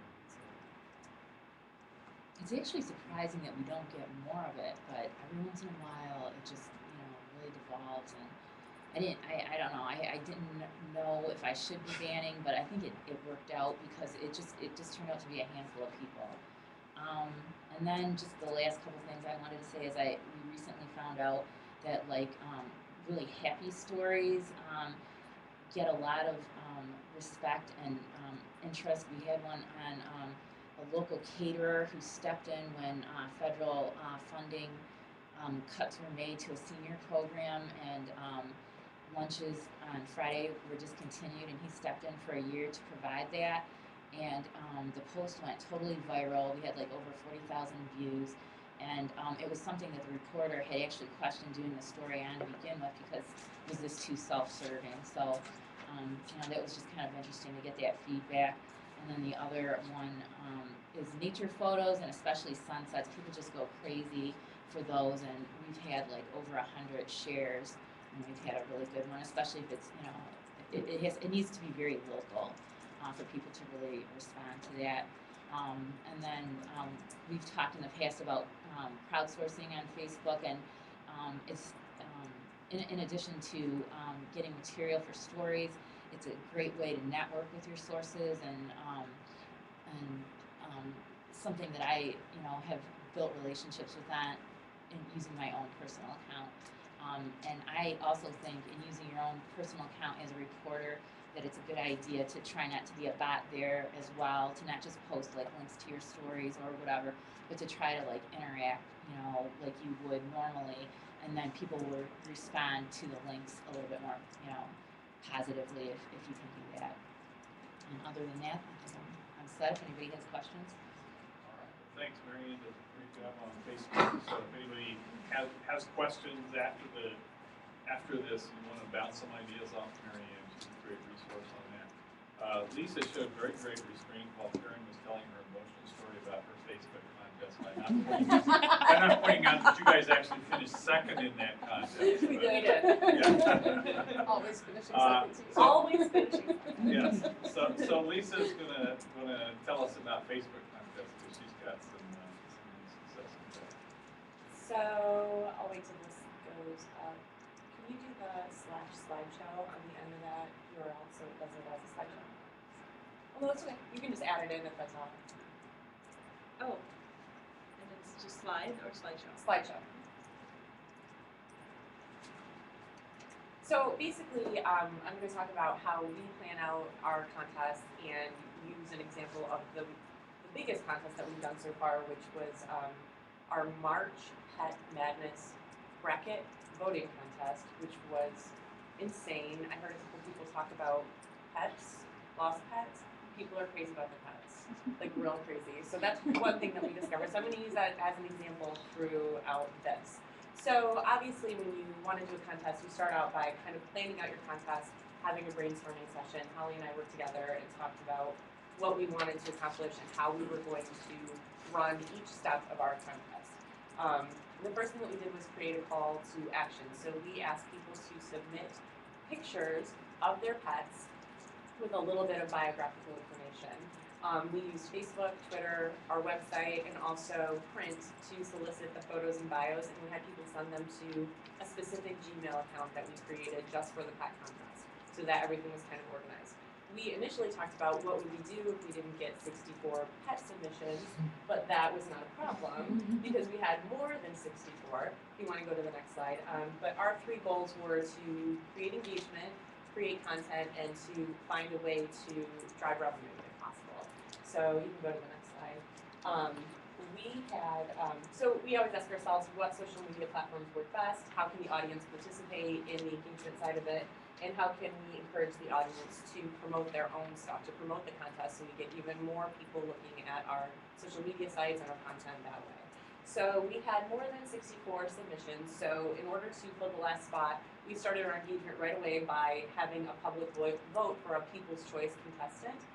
So we used our last 64 through 69 entrants, and we created a Facebook album and asked readers to vote for their favorite pet. So if you move,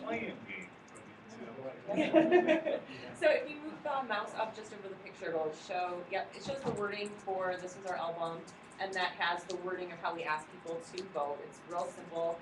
We like to include all of the specifics right there, so when people are looking at the photo, it's all right there. Making it as simple as possible for people seems to work best for us with contests. So we have the deadline and what we were going to do. So if you go to the next slide, you can see our winner was Junebug, who's very adorable. He was our People's Choice contestant. So the next thing that we did, if you go to the next slide, is we decided to use Pinterest, which is a really visual platform, to create what we call player or pet cards. So they're kind of like baseball cards for pets. We wanted to bring more eyes to our Pinterest page, which we hadn't really utilized. So we spent some time using the photos that were submitted, and there's a few examples in here if you just want to click through them.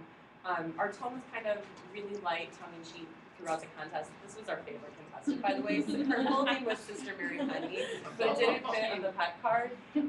Some of the pet owners had just really great information that we really liked it. It fit in with our tone. We even had some farm animals because we are up in Mount Pleasant. It's a little country up there.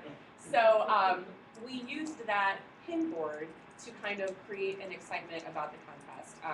It got the pet owners, we call them coaches, excited about the contest.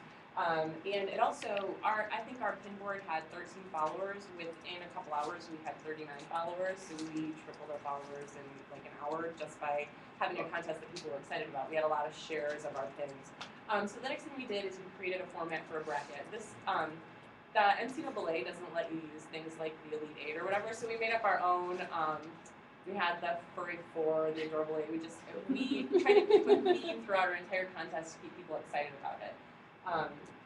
We can go on to the next one. We like our contests to engage the audience and encourage participation. So the more people are excited about it, the more that they are encouraged to share it, the more eyes we get back to our stuff. So Pet Madness blew our minds with how excited people were about it. We used Facebook photo albums to do all of our voting to move pets on. And for our most viewed, so at the bottom of an album on Facebook or a post, you can see how many times the album has been viewed. We had over 63,000 views of that album. The smallest viewed was over 35,000. So we had a crazy amount of people looking at our albums, and each pet's picture was shared hundreds of times because they were trying to get votes. It was intense. You can go ahead and move on. And you guys got a bunch of new likes during that period. We did. Well, we also had some bank robberies. at the same time, or not bank robberies, but store robberies. So we got like 1,000 new likes in a month this year. So we're up around 8,300 right now. So this is what we just used. We tried to keep it as simple as possible. We went through a lot of problem solving through our contest, which I think when you're running a contest this big, you have to be really ready to solve problems, answer a lot of questions, resolve conflicts. You can see that we had a forfeit in this round. It's because 2 of our coaches got into a ridiculous middle school fight about their pets on our Facebook page, and one of the coaches dropped out. It was Sister Mary Penny, actually. She dropped out. It was really sad for us off the record, but so what we did was we had the pet player card and then the bracket there so people could see which other contestant the pet was against, and we put all of our rules on every single photo inside the album. So no matter what picture somebody started with, they could see exactly what they needed to do to vote. That was really key to this being successful and keeping people engaged throughout the process because they didn't get confused. Move on to the next slide. So for us, the best engagement happens when participants promote in their own circles because they're excited about your concept and they're excited about winning. So the contestant who ultimately won, if you go on to the next few slides, she really got into it, and she used Facebook and as a way to promote her pet. So she was using her own page. She got really into the lightheartedness and the kind of tongue-in-cheekness we had about it. If you go on to the next one, you'll see that Jackie O, who's her cancer-surviving, 3-time cancer-surviving pet, by the way, has her own Facebook page and was doing training. She was getting her friends involved. And this is my favorite because when we got down to the final 2, and I'll talk about it in a minute, we did a story about each of the final contestants, and she actually went ahead and we went to an interview, so she created this idea on her own that she was having a press conference for Jackie O and made this picture as Jackie O's cover photo. So we were really excited about having people promoting themselves, so that was work that we didn't even have to do. So, who? The NCAA didn't catch wind Oh, of I this. know. And her husband works in athletics for Central Michigan University too, so I don't know. I guess they didn't catch it. So the next thing that we think about is how can this contest engagement work double as content on our websites and in print? We're putting all this work into the contest. How can we get people to go back and read our content and make stuff that we can use in the paper? So, and what additional content can we create for readers? Go on to the next one.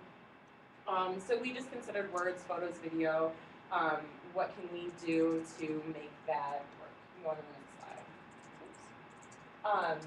So when we got to our final 2, we had Jackie O, the cancer surviving cat, and Ani, who's actually a celebrity dog. There's a National Geographic show that's filmed in our area about a vet. Has anyone ever seen The Incredible Dr. Cole? It's filmed, it's on Nat Geo Wild. So Annie is the dog of that vet. So these 2 were our 2 finalists. And what we did, if you move forward, is we did little sportsy, previewy, which we had to ask the sports department because neither one of us is a sports writer, for some lingo. But Holly wrote these really awesome, hilarious stories where we did these interviews, we did these kind of tough-looking photos, and they ran side by side on our lifestyles page. So we were able to kind of promote our final round through our print content as well. If you go to the next one, that's the Kaufmans who have Jackie O. And the wording is really great with stories if you want to read them. I then went ahead and made some storyfies where I used each pet's social media content, how they promoted, to kind of create their social media story throughout the contest. So I kind of drew everything together, and these storyfies can be embedded in Saxo, so we use Saxo, that works for us, so we also have content on our website. And then the last thing that we, maybe shouldn't be the last thing, but we're all in editorials, so if you want to move forward, is thinking about how all this work can create revenue too, because I think that if you're putting all this effort into something and it can create revenue, it gets an entire newsroom excited about it instead of just the editorial side, and it also looks good for your newsroom. So our strategy is always to go to our ad staff with an idea and tell them what we're planning with our content and see what kind of revenue they can think of, how they can sell ads around it, or what they can do. With this particular contest, if you go forward, what they were able to do was to sell 2 sponsorships, which were at the bottom of all of our brackets, just little like business card size ads. Those businesses actually donated a prize. we would hope for maybe more ad sales around it instead of just a donated prize. And if we did this contest again, we would probably have the winning pet donate, like, they got to pick a charity that it went to instead of going to the winner, because that's when all the stuff went down with Sister Marie Penny. Once we had our sponsorship, people got a little bit more crazy about it was $400, so it was kind of a big deal. So some of the things that we learned in this contest and all the contests that we do is to be simple and specific in the rules, and don't back down from what you say in the initial. If your rules are vague and you don't have any rules about people promoting within their own circles, then don't change them in the middle just because someone's complaining. Just be simple and specific. Keep the tone light, which is a big thing. I think if you keep the tone light, most people will follow that. And then try to anticipate any issues and to use content for multiple purposes. That's it. Any questions? That's pretty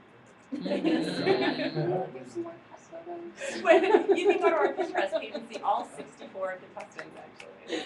All those pet cards. This one was a ton of work, and I think when it was happening, the only word we said to each other was pets for an entire month. We cried in a hotel bar. We cried in a hotel bar because we also went and covered CMU's women's basketball team in the NCAA tournament in the middle of this.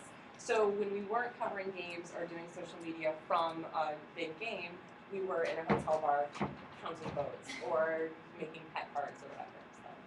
And you got a box full of candy. We got a box full of candy for second place, second time in a row. We're gonna win. You gotta cut out all those big groups so we can do it. Are you planning another contest anytime soon? The next thing that we have is we work with events in town that goes for a month. It's called Art Walk. It's kind of like Art Prize in Grand Rapids, but smaller, Mount Pleasant size. And we do a contest throughout the month. Last year we had a passport where people went to each venue and got stamped. This year we're going to do like a little Morning Sun artist and hide it places and give clues for people to find it. So that's our next contest. They go nuts all over babies. Yeah. Well, we thought about babies. We thought people might get mean, like your baby's ugly, and then they get Well, we are actually ahead of schedule, so I'm gonna apologize in advance that I haven't been allowed to for an hour for a weekly phone call. When I scheduled this thing, I thought, oh, maybe phone call and not ready to schedule something that I have to talk about. So I will have to join that phone call. So I'm going to bail out during Cheryl's talk. We've heard a couple of references to Pinterest already, so you know that there's interest in it. So go ahead. I hope I don't disappoint you guys. You'll want to learn the secrets of it. I don't know if you want to click on the link and take it to our Pinterest page just to show an overview. Oh, this one? No, on the No, sorry. Oh, no. that Okay. link. Yeah.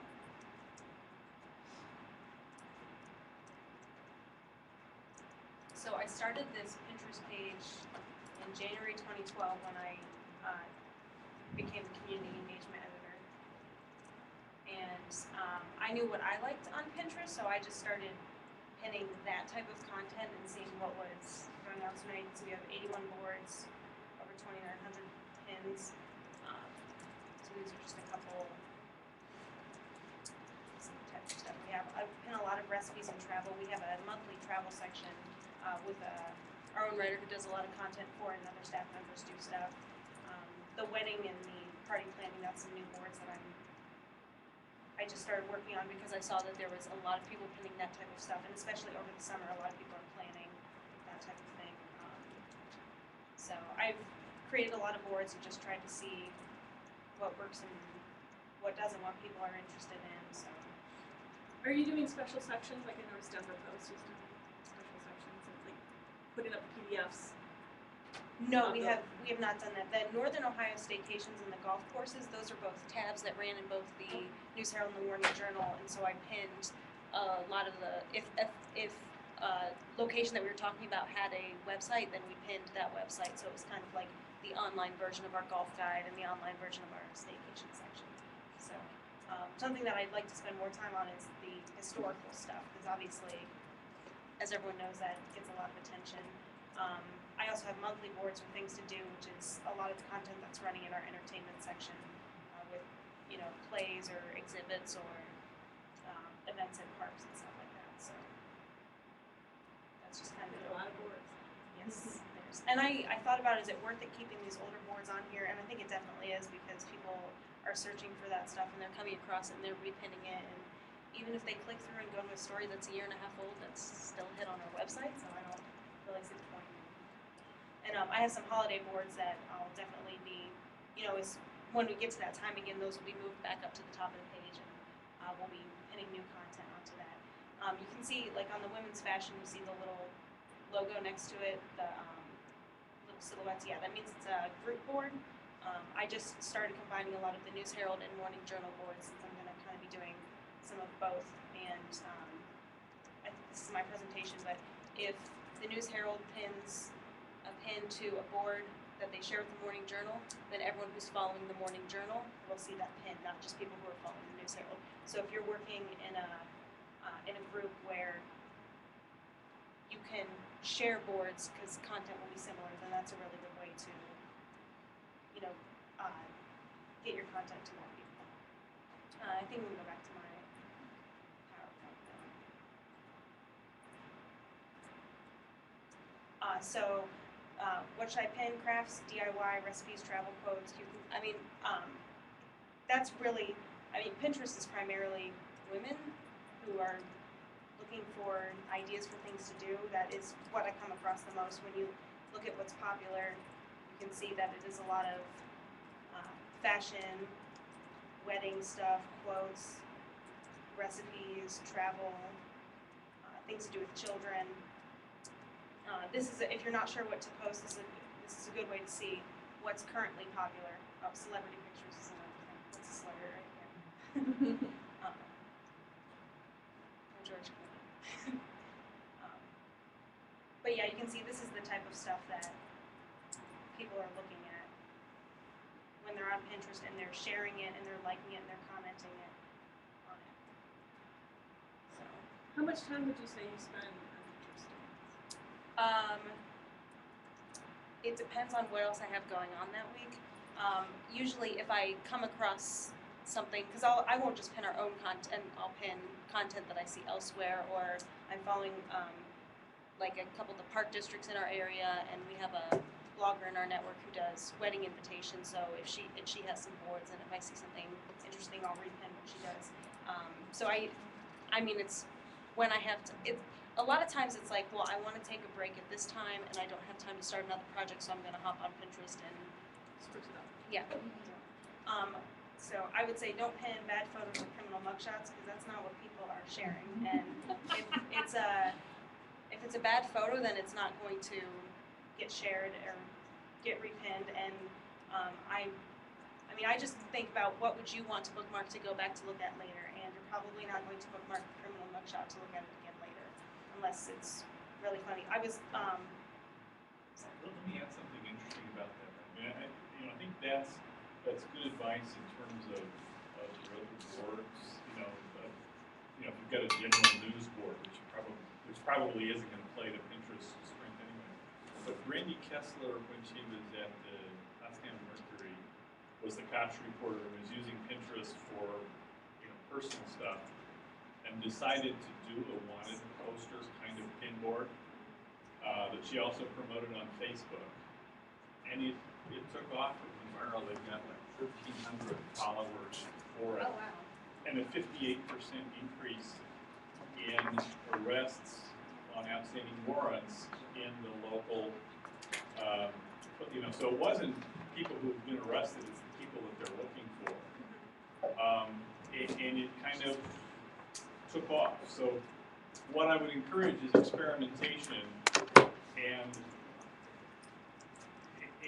if something works, then you learn from that, and if something doesn't work, you learn from that. But you're absolutely right. The sweet spot of Pinterest is food, fashion, travel, brides, those sorts of things. But I think there's potential in sports and some other areas that it's going to grow. But it was really interesting that Brandy went against what's popular on Pinterest and found something that made its own niche. Usually when we've had something like that, I'm just putting it on Facebook, especially if we recently had a bank robbery, and we got all the surveillance photos, and I posted a whole album, and that got shared with friends. So, can you go to the next slide? So these are just some tips for pinning, good images. If I always try to describe what's in the photo, and sometimes photos just speak for themselves and you don't need to say very much with them. When I first started pinning, I was very concerned with saying, we had one of our sports writers wrote something for the travel section about a trip she took to Orlando, and so in my descriptions for the pin, I was saying, this picture, Teresa Audia is, here's where she went hang gliding, and it was this whole big description, and really what I could have said was hang gliding in Orlando, or something like that people are going to be searching for, or will be of interest. They don't care who it is in the photo, but they might care what the photo is, what the person was doing, and how they can find out more information about it. So descriptions don't really need to be long unless it makes sense for them to be. I've done pins where it'll be a step-by-step instruction for how to do a craft, and if the steps are pretty short, because I think you have a 500 character limit, if you can get 5 steps in your instructions, then that's a really good way to put the pin on. A lot of pins like that go viral because someone will see it and they'll know exactly what they need to do, and they might repin it for it to come back to it later. I have multiple boards that are related topics. I'm not sure if you guys noticed that, but I have one board that's recipes, but then I have recipes, desserts, recipes, drinks, stuff like that. So I might pin something initially on the recipes board, and then maybe 2 days later I'll repin it onto the desserts board or the side dish or vegetarian or something like that. So that way it'll go back. There's the main page of Pinterest that you can go to. You can either watch the people you're following or everything that's being pinned in general. So that way, if you pin at a different time or a different day, then it might get to a new set of eyes who didn't see it before, or get more people looking at your boards. I try to pin in the evening and during big sporting events because that seems to be really popular times, because again, Pinterest is a big site, very popular with women, and that's a lot of the time when women are on Pinterest and their husbands or whatever are doing elsewhere. And then, as I said earlier, sharing boards across accounts if that's possible, especially if you're part of a group that would have relevant content that you'd be able to share.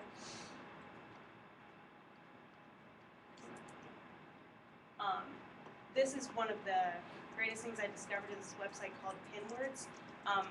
One of the things that's shared a lot on Pinterest is quotes, and so I have tried to look through stories to find quotes. I've sent notes to our reporters if they get a really good quote to let me know.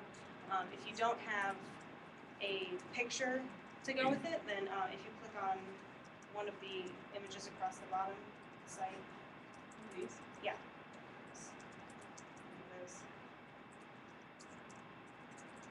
And up in the right-hand side, you can select whatever theme you want and click continue, and then you can type in whatever text you want there. And when you're happy with that, you can click pin it. Can we do it? Sure.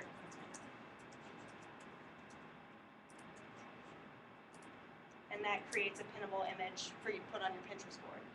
So up in the right-hand corner is the pin it button, and you can pin that, it'll go to your board, and then you can edit the pin and change the URL, because the URL will track back to this site, but I'll put maybe a quote that someone said there, pin it, and have the description for the pin be the attribution for who said it and the context in which they said it and when it was said. And then I'll edit the pin so that the link goes back to the story that the quote is in.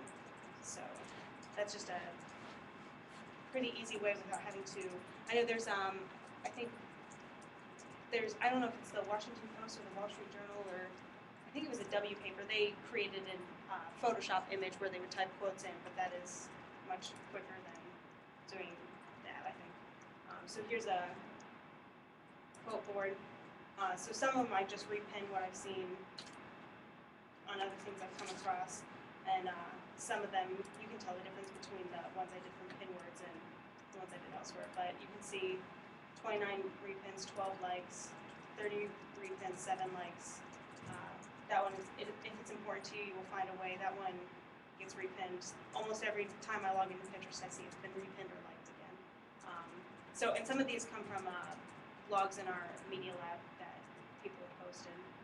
So people really enjoy looking at quotes. So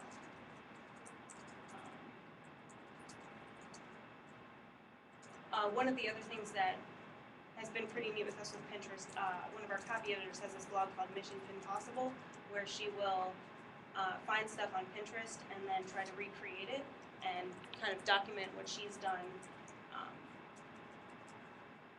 So her blog post here, her last one that she was able to do is about pumpkin cheesecake, and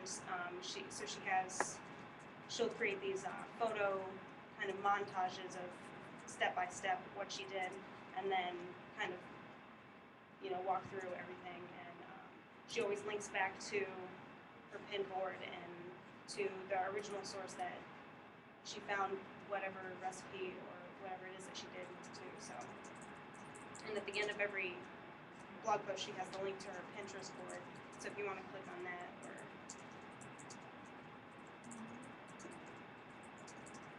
I'm sorry, underneath her signature, above the labels, right below her name. Mission Impossible pin board. Right. Yeah. Okay, sorry. That's okay.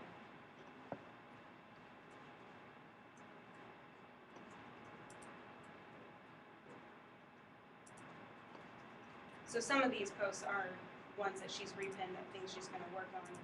But you can see she has these long pins where she went into Photoshop and put all of these images together, and then and that stuff like that gets repinned like crazy because people can see, oh, these are all the things I needed to do to accomplish this thing that you did. So it also kind of lays out step by step. The baked hard-boiled eggs there, that was an example where she put these images together and then also put the text onto the photo. So she's tried a couple of different things, and you can see stuff is getting repinned, and people are finding her blog through these posts that she's doing. So.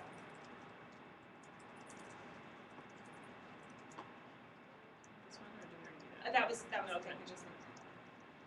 And then the one other thing that I think is really helpful with Pinterest is you can see who is pinning content from your website by going to pinterest.com/source/news-herald.com or whatever it is, whatever your website is.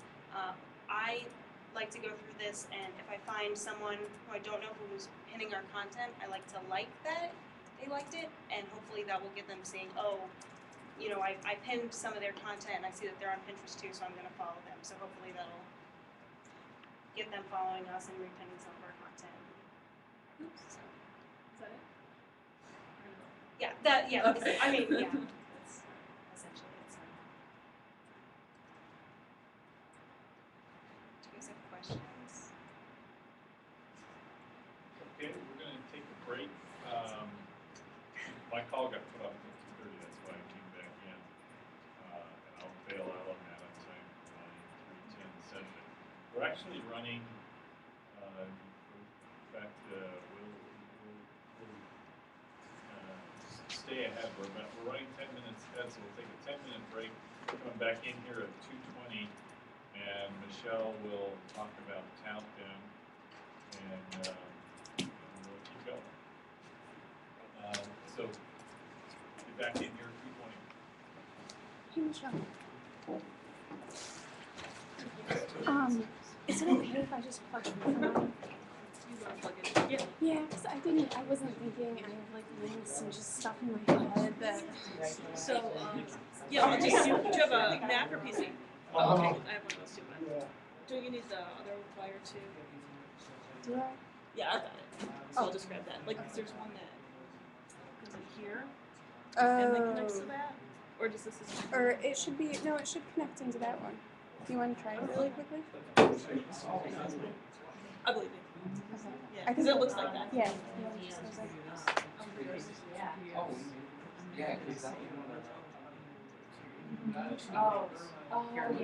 I mean, Yes. okay. For, just maybe 10 minutes. When you get over. Okay. Yeah, it's 2 video things. Okay. 2 page things first. Okay.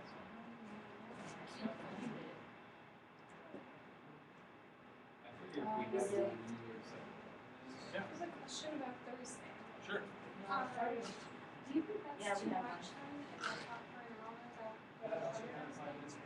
Joe's gonna be there doing the roadshow and I I would ask Glenn, I mean, I'm certainly flexible, I can cut back to my hour, or, you know, but I'm flexible, yeah, if you're there other days, that might be a better time to do it, I'd ask. Okay, cool. I will send you the Okay, yeah, yeah. I was on the phone with him today, and he said, "You in Pontiac?" I said, "No, I'm in Pontiac Thursday." "I'm not in Pontiac Thursday." Right, we left him, you know? I'm excited to see him. I was there yesterday, Yeah. but I didn't get to see him. I don't Karen, think he you was back started yet. our Pinterest, right? Yes, I did. Okay, I need to do something with it. I have, yeah, I didn't, I would never have called it full-fledged use of Pinterest. Mm-hmm. But, yeah, I think, oh, well, I'm wondering, you're in it. You don't need accounts and passwords. Good. That's all. So I don't need a password for it? Do you need it? Well, you can log in through Facebook, through the OP Facebook. Yeah. Because it looks like it's the same image from Facebook. I know all of the social accounts I started when I left that document that I gave you. Oh, all yeah, the okay, I accounts have and that. passwords. I don't know if I still have it. I don't think I kept like the OP passwords in my personal account password stuff. But I know I did put all of them in there. Okay, yeah, I still have that. So. Oh, look at that. I need to actually start doing that. I think the next year, like trusting the Ivan or somebody teach us how to do gifts. Yes. Because I've like just kind of learned how to do it online and it's self-taught and it's not easy. He did teach me. I got him to do like a hangout with me one day. I could have him do that and just like listen to people. He showed me a really easy way to do it in Photoshop. I don't. It's. I You haven't take quite screen learned it. grabs of a video, right? You can just import. If you like cut a clip down to like 3 seconds or 5 seconds, you import, but then it's just setting up which frames. Like you have it skip like every 5th frame or something. Okay. And not like put something makes like that and then like save a certain amount. It was a really simple. I do. Do people engage with you at all on Pinterest?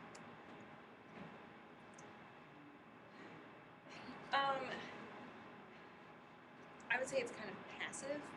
It's not like the active like conversation that you might have on Facebook or Twitter. But are they using that? Like, do they use that?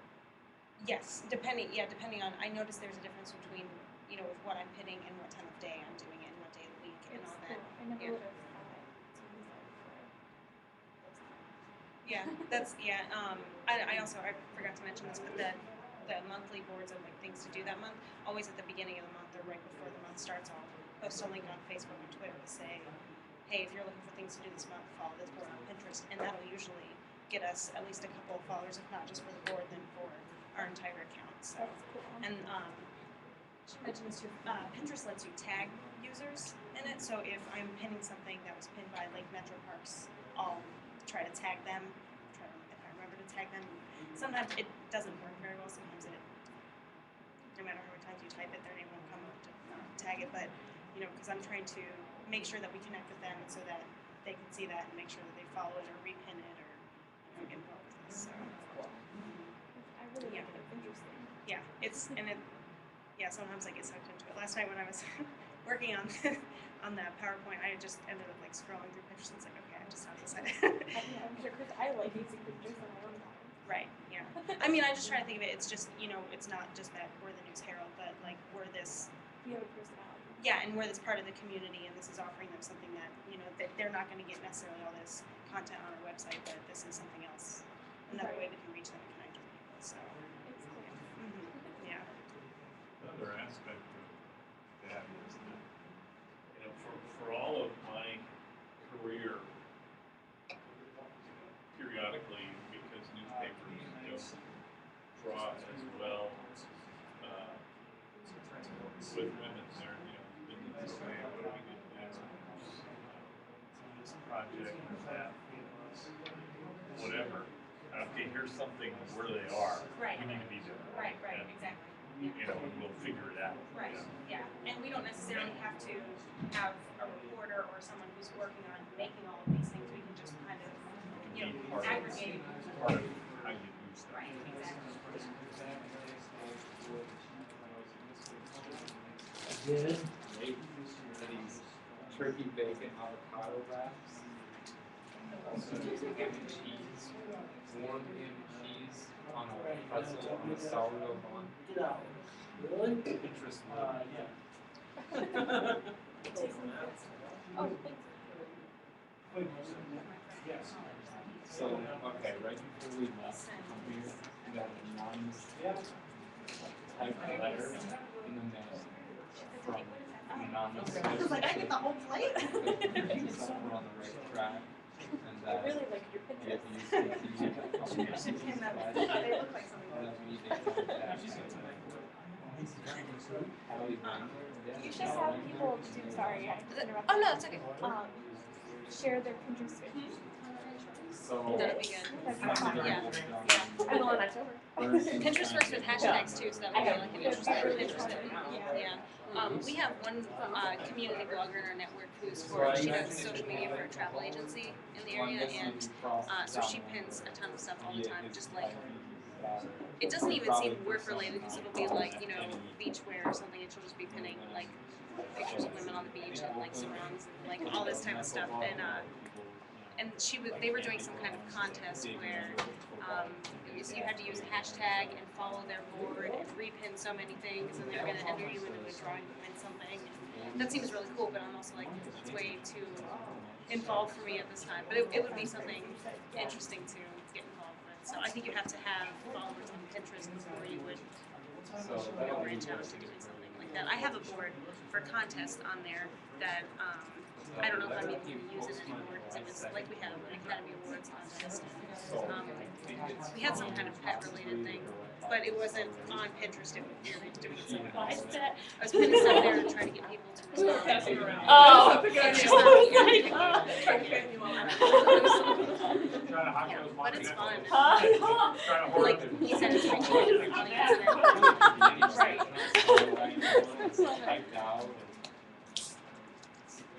What way is it going? It's like that one Oh, he sentence. said I know, that's what he said. He said he was forward looking for a job. They're little baby carrot cakes. he said he's well, I think like they have ones and ranch. It's so like I wonder if it would be more, but honestly, I think it's more. No, she left, transferred, and then, you know, she didn't even get like a goodbye press release. Yeah, they just kind of swept her under the rug. I didn't even notice it until after, like, because they didn't announce it. So she was like on the roster until probably April.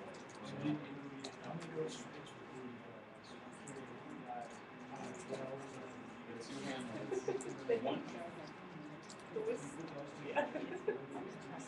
Greek salad.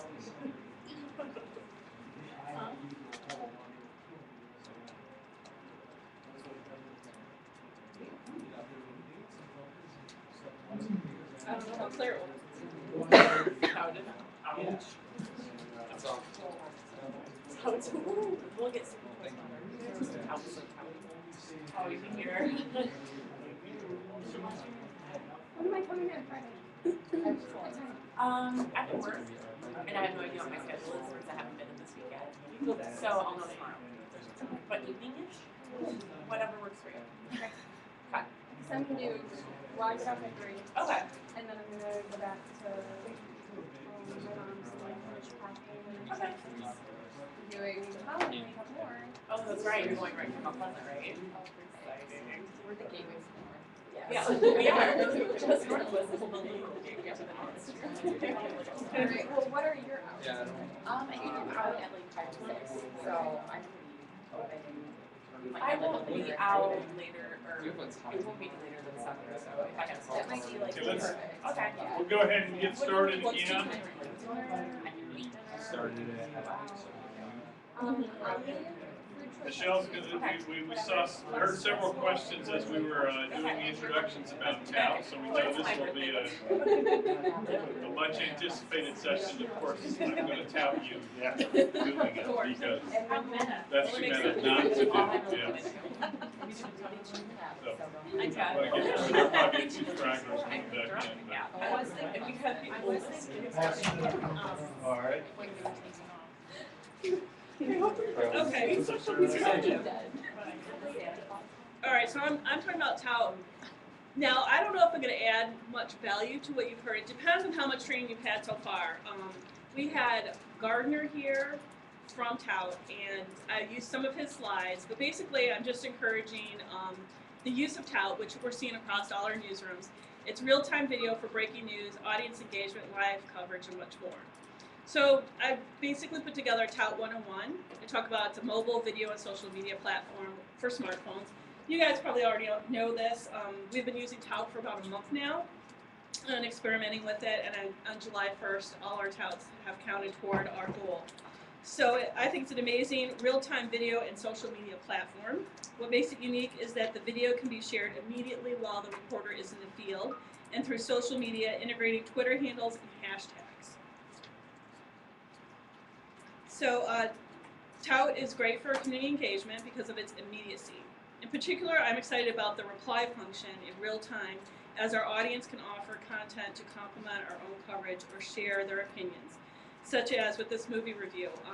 Here's an example. Monica did a movie review of Man of Steel, and then I replied to her review. And I just think, and then they stick together. So then if someone else replied, it would be underneath mine, and so on and so forth. Yeah, Blogger replied to that one too. A blogger did? Yeah. Okay. So I think that people and journalists can use tout at festivals, as I talked about when I stood up here and introduced myself earlier, local events, and let your audience know in advance what your hashtag might be for that event. Ask them to use your Twitter handle, so like for us it would be at Heritage News or at the Oakland Press, at Macomb Daily, and or they could use the reply function so they could participate from the event. So if you have a reporter there and they're touting and it's going live, I would encourage your audience, you bring the audience in the newsroom. I encourage community contributions and have them gather video as well while they're at that event using tout. So you could do that in a preview story, let people know what your hashtag is going to be and to use that if they're going to be at a certain event, or to look for your touts and reply.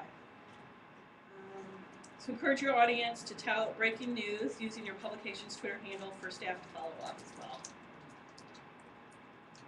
Okay, you can give movie reviews, technology reviews, or share your opinion on a local topic and ask your audience to reply with their opinion. I still do the opinion page for Heritage, so this is something I'm going to start encouraging. I'm going to write a column on. And so beyond the written letter to the editor, or I also encourage people to leave a Google Voice, and then we play that on our website. They can now do a tout, opinion piece in a tout. And then they can have comments, people can reply back to them. And then you can always incorporate these on an article page and put it on your website. And then they can be reviewed and summarized in article format with the touts embedded online. You can also use tout for weather events and encourage your audience to share their touts of these events, much like Miriam was talking about with the photos on Facebook. So use a common hashtag or use the publication's Twitter handle when the tout's tweeted. So let's see. Tout widgets, just something that I was just learning about yesterday from Paul here. He should probably be doing this. Tout widgets are pretty easy to create. I think that's they encourage people to use the widgets themselves. When you're logged into your own tout account, you want to go to the top right where your icon is, or your avatar, and click tout widgets. It's one of the 3 options, and it's very step by step. You can customize it.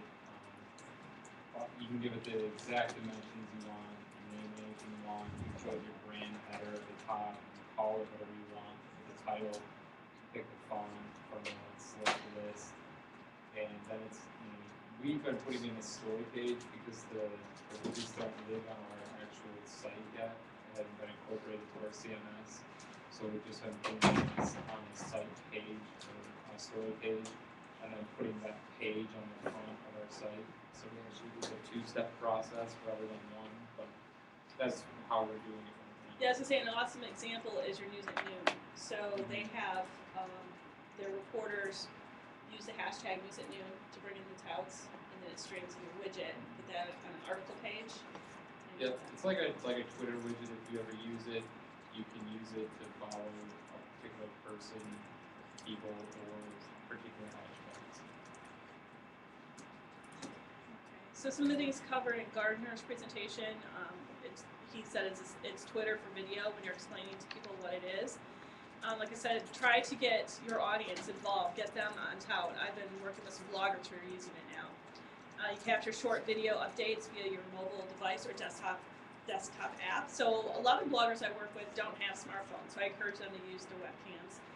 Basic accounts are 15 seconds, so that's what they have. We have 45-second accounts.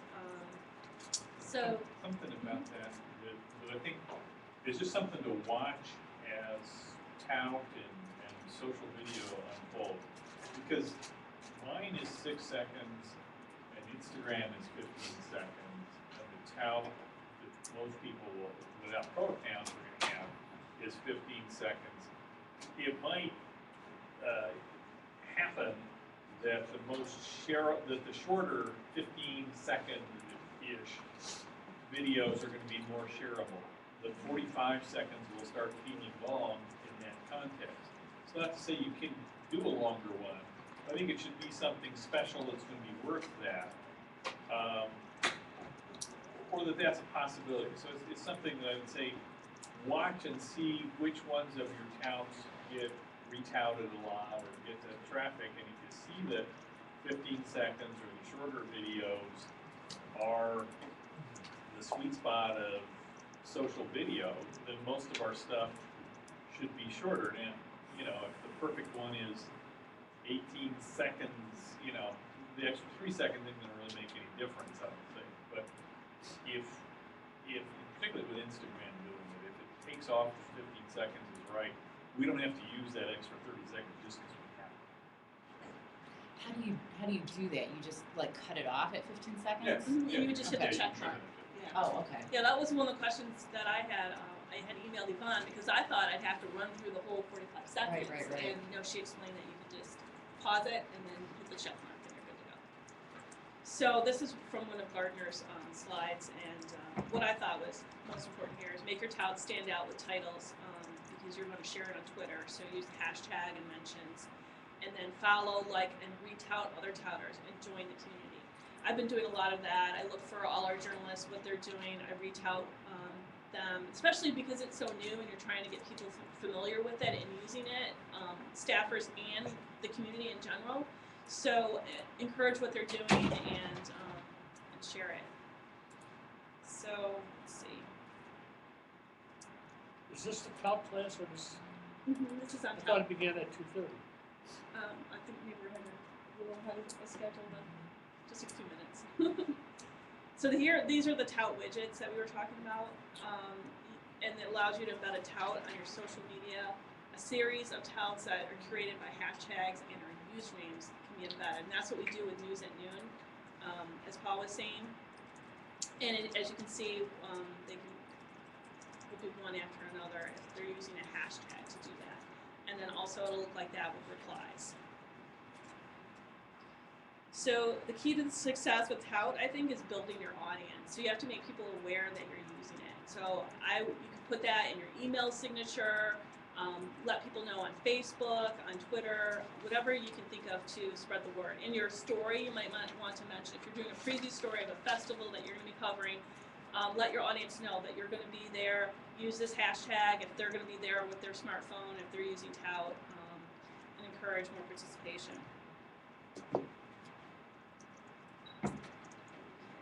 This is another slide from Gardner's presentation in terms of the tout widget.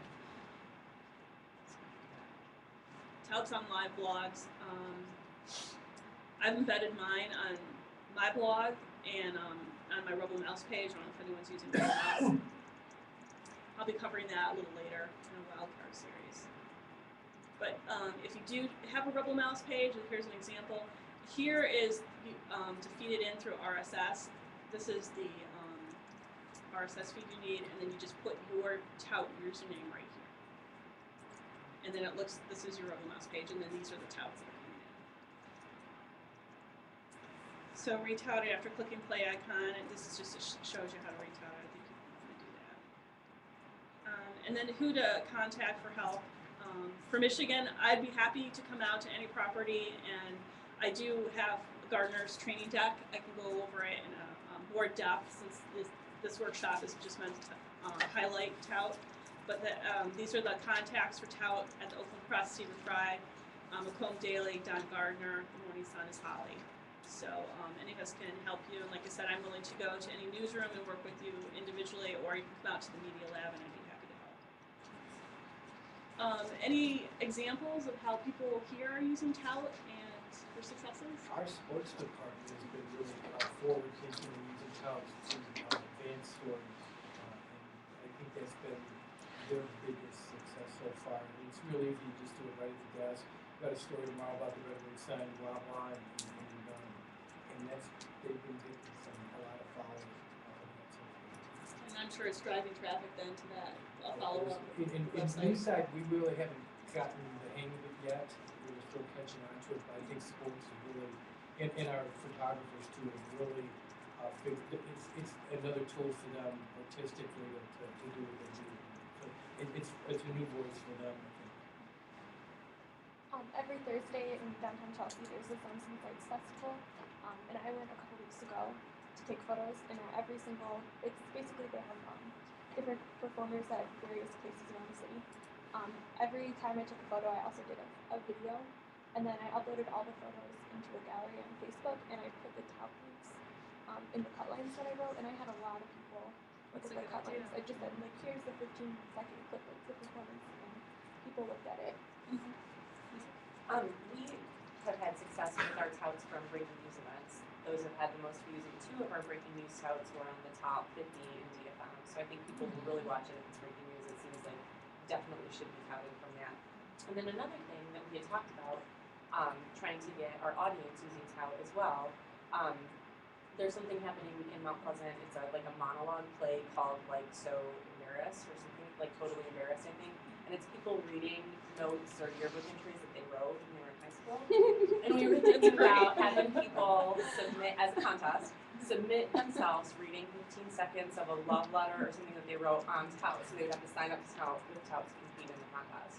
And I think it'd be hilarious. That is great. Yeah. You should share that with all the properties. Yeah. Okay, we'll work at it. I'd like to hear about the breaking news. Are you touting actual footage or someone talking about it? I did one, and it was a car that had gone into a heavily wooded median, and the firefighters were chainsawing down trees.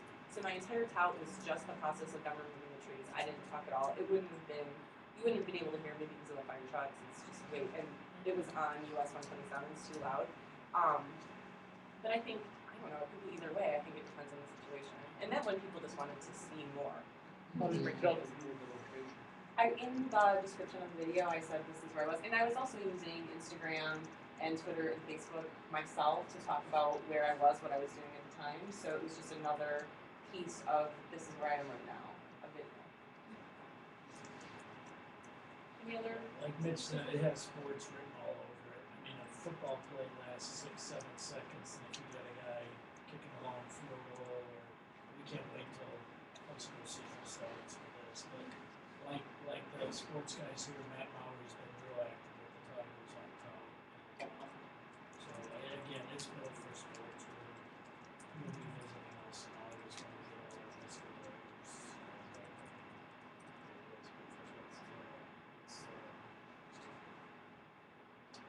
It's another medium really trying to help us across. But our hope too is like with the engagement, when it takes off is when we get people touting for games that we're not at.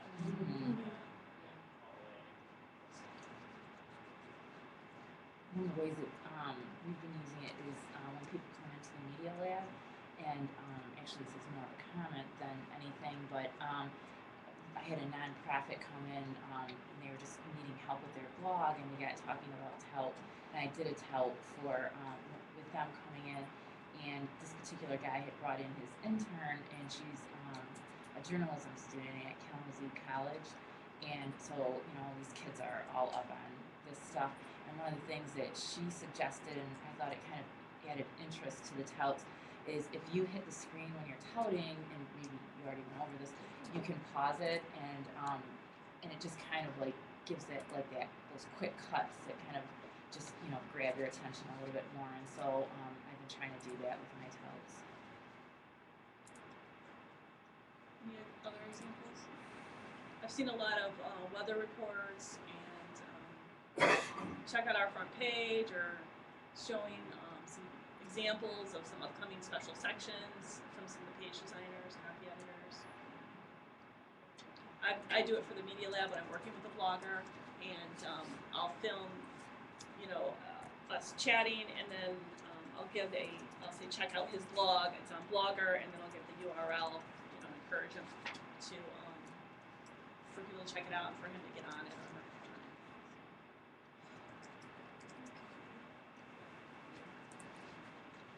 Who is up next? Let's see.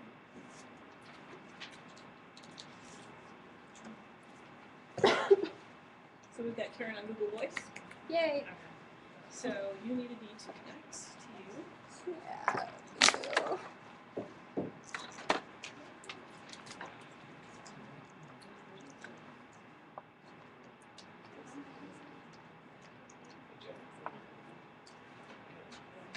Maybe include our guys on the live score.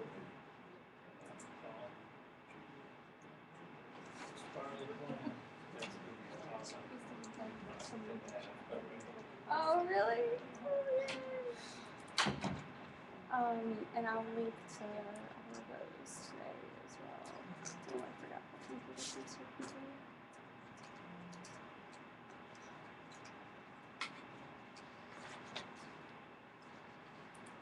Okay.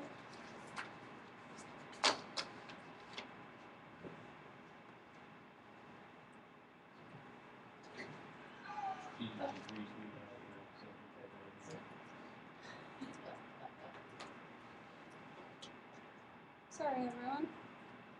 This is fun to work. You're supposed to be on digital. Oh, that's weird. I'm gonna be there next week. Where is that?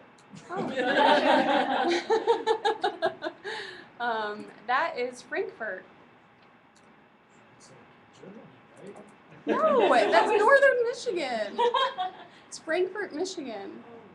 I thought you said Frankfurt. I thought you said Where? Frankfurt. It is. Oh, no, No, Frankfurt. Oh, Frankfurt, Michigan. All right. Funny, it's in Germany. Yeah. Yes, by the sand dunes. Okay, I'm worried if I try to make it big again, that it's, no, it's doing this weird thing again. Just work, please work. Yay! So pretty. Yeah. It is. I got a new PowerPoint. It has new slides.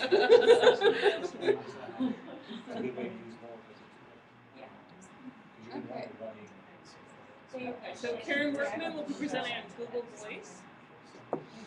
Engaging your audience to tell better stories. Yes. Jeff. Hi. You started. I'm starting. We got breaking news, Stafford's resigned, so. Oh. Okay. Well, I'm going to talk about Google Voice, and maybe this is something that would have an application for people to react to Stafford resigning. Did you say resigning or No, re-signing? With a hyphen. Extending his Hyphen is very important. Yeah, right. One of the things that we used Google Voice for when I was at the Oakland Press was to capture fan reaction to Lions games. And I'll talk a little bit more about that, but this was a tool that Michelle, through the Idea Lab, first brought and started using at Heritage, and I was working on a project about 9/11, and it just seemed like a really good fit. I'll talk more about that when we get there, but basically, audio is a really powerful way to tell a story, but you have to know how to use it right. Audio, whenever you think about whether audio is a good fit to help you tell a story, you should ask yourself how emotional of a story it is, because that's really that is the use of audio in storytelling. It's one of my favorite things about digital journalism, or I guess the digital age, I should say, because digital journalism, right, we're all kind of there at this point. But what's afforded to us online that's not afforded to us in print is the ability to use things like audio and video to tell stories. And you can have an incredible impact, an impact that, you know, really grabs a reader if you know how to use those storytelling tools appropriately. So what the whole Google Voice part of this, I mean, you can think of a whole bunch of different ways to use audio that aren't engagement driven, but what Google Voice lets you do is pose a question to your audience and have them answer it on voicemail, and then you can take those responses remotely and turn it into whatever project, add it to a story. So it allows, it's a very easy way to kind of engage your audience and use that audio from there. But just like some tips on, okay, so you have this Google Voice audio that you're now able to use. It was easy for you to get, but how do you use it to tell a better story? Follow some of these guidelines. Make sure that your most emotional quote, your best quote, whether it's the fan yelling in like the heat of the moment after the Lions lose, yelling about how somebody played or didn't play during that game, or if, you know, you always want to start with your most emotional. And I think as storytellers, we like to really kind of have a tidy end to a story, and we make the mistake often where we leave the best for last. But this is, it goes back to like journalism 101, things we learned going through college, that if you bury the lead, then you risk losing your reader or listener before the end of the story. So you always start with your best and work your way down. Don't worry about coming up with a tidy end. Work about keeping your audience engaged throughout the entire piece. So I'm just going to jump in and show you guys some examples.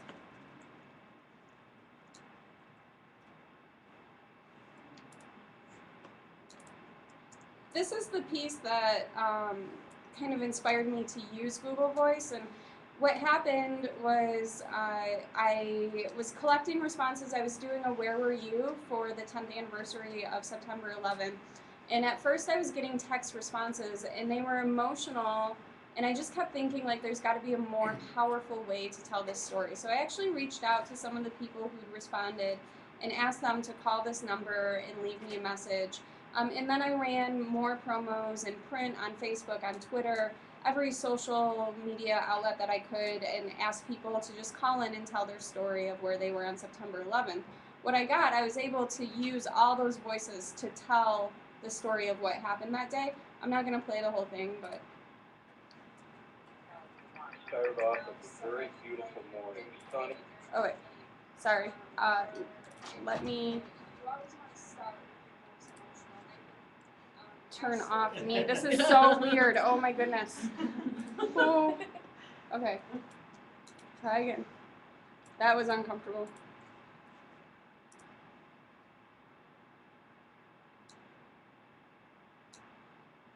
Do you ever have people call, leave messages saying, like, call me back and I'll tell you what you are asking? No, because I'm really clear on how, and I recommend this, like, I did it topically for each thing. So if the question was about September 11th, I would be really clear, like, leave me your, you have, 3 minutes, up to 3 minutes to record your story of September 11th. And I would always end that message by saying, and please remember to leave your name and place, the community that you reside in. If it was the last thing that I said on the message, it would be the first thing that they said. And then I would pull those out and I would string them all together at the end as credits. Like, and I would jump in and say like contributing, and then you'd hear each person's voice say their name and their hometown story. September 11th, 2001. Started off as a very beautiful morning, sunny, blue skies, not a cloud in the sky. I'm sure we all remember where we were that day. My friend and I had just arrived in London. My wife and I were driving through Canada. I had just turned the television set on. I saw one plane going to the tower. I, for one, thought that the first plane had a problem. I was shocked. We thought it was a terrible accident. The plane crashed into one of the twin towers. Oh my goodness. And then he yelled, "Oh no, another one hit us." So it goes on like that with people telling more and more of their stories. But it was a more powerful way than doing a whole bunch of like text quotes, or I liked that I was really able to get the emotion and to have the people tell the story as a collective voice, because it was a collective experience for all of us. So that was the first way I used it, and then we used it regularly after Lions games. And when I really hit success with the Lions games was when I used the text messaging service to ask the question and to send them the phone number right after the game ended. I watched the Lions, so it wasn't hard. Like, I knew when the game ended, I was ready for it. But because then you're catching them at the very moment that they're complaining to their friends or whoever they're watching the game with. So it's really easy then. They're like inspired to call in because they're already up in arms about it.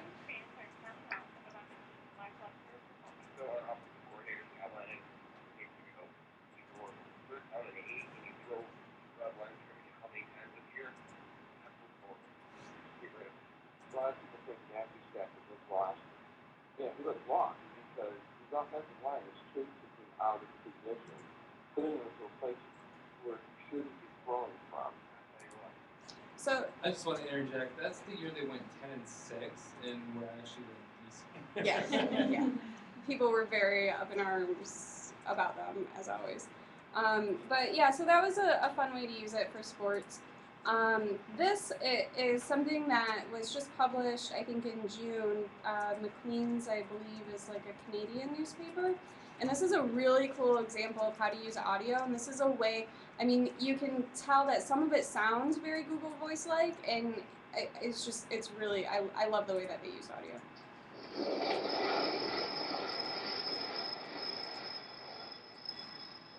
Dust, like the dust was rolling. It was like a freight train coming. All I know is it was a big, sharp bang. Horrific noise. It was almost like a scene from the Twilight Zone. Like a little mini earthquake. It was like shaking, banging, gone. So what's neat is they did the same thing where they used a patchwork of people's quotes to kind of anchor, and this is the beginning of this very new type of design on like a digital long form piece. And as you continue to scroll through it here, they kept it short. You'll see they have like videos interjected, but I thought it was so neat that there are certain pictures in different spots where they just have 15 seconds of audio. In the end, everyone's saying they want the truth. And I don't know in this case if the truth is going to be as simple as people want it. People always instinctively want to know, why did these two people have to die? There must be an easy explanation for this, or somebody to point a finger at it. What may come out in the end of all this is that it's not. And this is something, I mean, that we can do. I think this is just a photo here. Let me get to one. Okay, so again, like think about it. This is just a still photo with 27 seconds of audio. You could put a photo in iMovie, overlay 27 seconds of audio, achieve the same thing, and embed it in the middle of your article content. We saw what Rachel thought was an eagle. And I had said, no, Rachel, that looks like a buzzard. Look at the way it's flying around. And it was just circling and circling. And I said, it's like a buzzard flying over a desert. It's creepy because it flies over death, or when death is near. Yeah, and she says, I got to take a picture. And she snapped a picture of it. So this story goes on like that with these intermittent uses of audio that are just, I mean, they just add a lot of power and emotion to the story. And they're not specifically tied to video either, which I kind of like. They just maybe tie them to one still graphic, 15 seconds of audio. So that was really neat. All right, 2 more slides. So to capture audio, I mean, if you're out doing reporting, so not so much on the engagement side, but if you're just out reporting, you know, you can use a voice memo from your iPhone to capture audio, or any recording app on a smartphone, or any type of recording device that's going to allow you to transmit that file to a computer. Google Voice is great because you can set up an account, you can pose a question to your readers, you can pose it over a period of time, you can use all sorts of ways to crowdsource that question, and then you can collect the audio all in one spot where you can very easily download it. After downloading it, if you're working on a Mac, there's a program called GarageBand, and that comes standard on all Mac computers, so you can use that to edit, and of course there's all like the tutorials to teach you how to do it. Audacity is a free program that's going to work on Macs and PCs.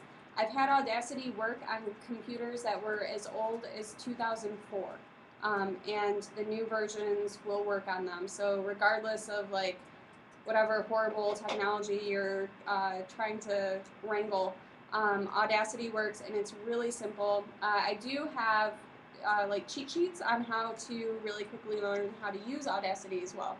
And then publish it, so you can use it like we saw here, doing an overlay on video.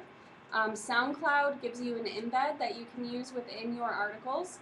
And something new that I think I just saw it like last week, which is awesome, and if somebody uses this, please like let me know. I would really like to see somebody use this. It's called SoundSite. So what's neat is, again, it gives you an embed code, but it acts like a URL. Here is the audio right here in line.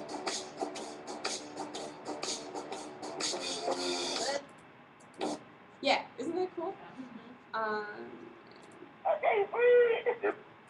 So that's like actual the 911 clip, you know? And yeah, so SoundSite, they have all their training materials.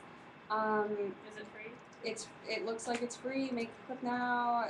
I think it's like the same as another free slideshow product that we use. So I'm like really excited about this. I think this will really improve storytelling. Anything else that you need to know, I have this Presenting Google Voice for Journalism on the blog. You can download how-to sheets, the original Google Voice presentation, training sheets. You can look at all sorts of examples, how it was used. Paul used it. How it was used at the Oakland Press, and how it was used by some other JRC papers.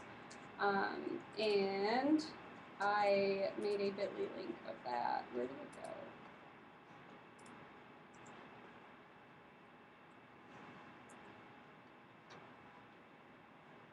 bit.ly/GV Journos. But yeah, so Google Voice, it's easy. Set up the account. I have, you know, a sheet that'll walk you through downloading. If you need step-by-step instructions, it's there for you. Record a message so that people know they're calling your newspaper and it sounds professional. Forward it to voicemail, that's like a key component. And then just download your messages, edit, and publish them in using whatever publishing tool that you want to use. Questions? I have a question. The Lions games reaction, is that something that you edited Sunday night after the games, or did you wait to do that Monday morning? I did it Monday morning. Do you think that, like, when you would do it would affect the number of listens you? Yeah, like ideal world, I would have preferred to have done it Sunday night and had it like for the morning rush Monday. That was my biggest challenge. I couldn't change my schedule to do that, but I would try to get it out, but still it would take me, you know, like an hour, hour and a half to get it done. and I would miss, like, I would prefer to have it done Sunday night and tweet it out Sunday night and then have like really early morning promotion of it. But the key was, Karen, that you sent out the SMS as soon as the game ended. Yes. So that you got the, Yes. you want to get the emotion and you Right. get that right at the end of the game. So What helps us, the Browns always play at 1 o'clock on Sunday. They're terrible, so. I want to say I've used it a couple times as well. My technique's a little different. I'm not as detail oriented. I like things that are fast. So, for example, I did one on Veterans Day. And so I went on social media sites. I did this for the Humane Society of Huron Valley too. They were cutting back funding for that organization. So I went on the Humane Society's Facebook page and posted. I did it on all of our, I was in charge of 8 papers at the time, all those Facebook pages. And I said, what do you think of funding cuts to the Humane Society? Call our Google Voice number and leave a short message. And I had probably a dozen or more people call. And then my technique was, once I got my Google Voice on my computer, I downloaded all the messages or MP3s, and then what I did is I took my flip and I played them, so I recorded it on my flip, and I asked the Humane Society to send photos of all their animals that need to be adopted, and their volunteers, and the building, and just a bunch of photos. So then I put it together in iMovie, so I used all, from the flip, where I had all the voicemail streaming. I played that, and then I overlaid the photos using iMovie, and then put it on the site. And then I did that for Veterans Day. People called in, they either left a message for a veteran, or paid their respect, or talked about their maybe their parent who's deceased who fought in the war, and I had them send in their photos. So there were some real cool photos there of some veterans from World War II, and then to supplement, because I didn't have a lot of photos for that, I used some from Memorial Day parades, of veterans marching in parades and that kind of thing, and just put together like it was a 2-minute iMovie thing put on our site.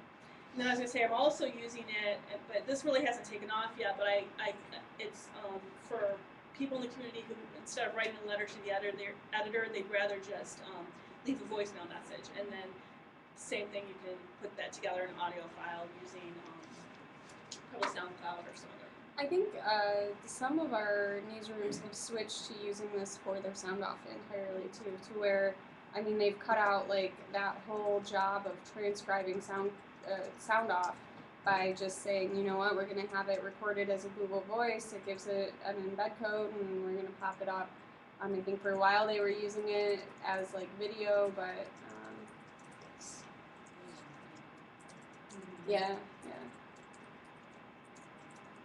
That's all I have. I will unplug myself now. Here you go, Michelle.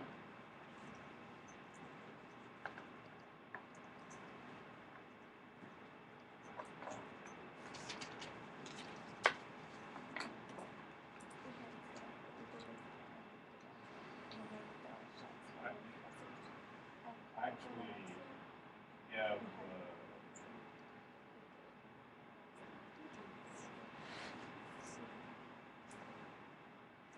We don't even bother with my slides on this, or just a couple that I'll use in my notes so you don't even show them.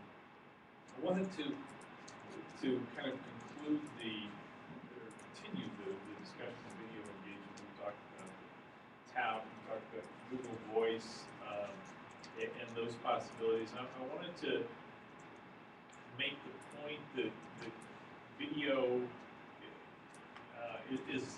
is lots of different things, and what you need to do is think what's the appropriate video for, or video opportunities for a particular story.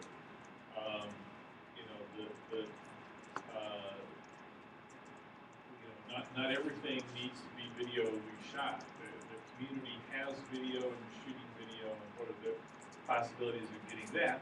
Obviously, one of them is seeking submissions from the community, which we've been doing for a while. But also think of what situations surveillance video would be available and that you might get. That if cops are looking for somebody, who held up a place, there's a good chance they've got, the surveillance video from that store, that if you ask, you know, you might have an access fight if what you're trying to get is surveillance video from a camera on a police cruiser about an arrest and that kind of thing. You know, then you've got a fight on your hands. But if they're looking for somebody, you know, they routinely make those things available to TV stations. We should say, hey, can we get this? You know, when disaster strikes, you know, surveillance videos can capture, you know, tornadoes and other severe weather kinds of things. Remember when the tornado hit Parkersburg, Iowa, shortly before I started my term as editor there, the Des Moines Register got a great video from a bank camera that, you know, just shows the bank being blown away. Right there on camera, and then the next video is from the ATM machine looking out across the street at the house next door, and you see the house blown away. You know, so when you've got news, think of what it is. I spent a week earlier this year with the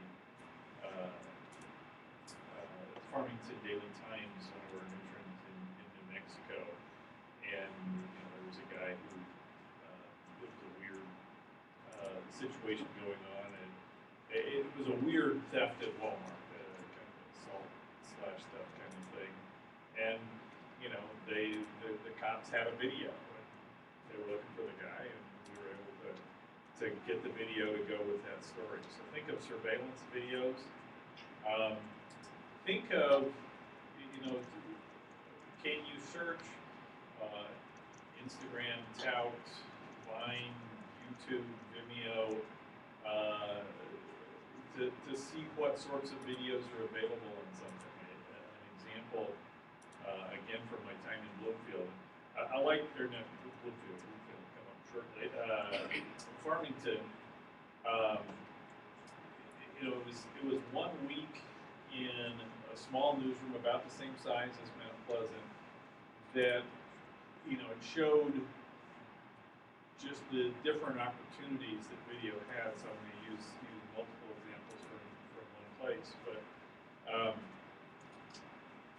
they were doing a story, Terry Bradshaw, it's hard to believe we have an association with Terry Bradshaw. Terry Bradshaw was doing a series of, I can't remember what company it was for, but promotional videos for communities. In Bloomfield, New Mexico had one of them. And they were embarrassed because one of the things they're talking about, if any of you have been to New Mexico and know anything about New Mexican cuisine, they're really big on their green chilies and their red chilies. And Mexican is called Christmas. And different people like green and different people like red, and it's kind of a statewide culinary debate or something like that. And so the guy's talking about our green chilies and red chilies in particular. You know, I prefer green chilies, and they're showing jalapeno peppers as the image rather than green chilies while it's on the screen. And so, you know, the Bloomfield Chamber of Commerce, which I think had paid for this thing, was kind of pissed off. You know, we're talking about it at the news meeting, and I said, do we have the video? And he said, well, you know, I saw the video. I said, do we have the video? We should be able to embed this. And he said, well, let me see if I can get it. You know, and I just did a quick search on YouTube, said Terry Bradshaw Bloomfield, and it popped up, and there it is, in quick embed code. You know, YouTube has an effective search engine that can help you find almost anything that's there, if it's tagged well, if there's adequate text with it. You know, so take a look. There was also the same week a reporter doing a story on Dartmouth University's connection to the Navajo Nation. They had some scholarship and recruiting and this and that, and so there was a small group of Navajos, big enough that they had an organization at Dartmouth. And she was doing a nice story, had some pictures and interviews and all that sort of stuff. But I just did a quick search for Dartmouth and Navajo and found some videos of the Navajo programs at Dartmouth and those sorts of things that, in addition to whatever videos you might shoot in your interviews, think of what's out there that you can just, with a minute and a half of searching and pulling up an embed code, you've got a video element to your story that, and this goes back to one of the issues somebody raised about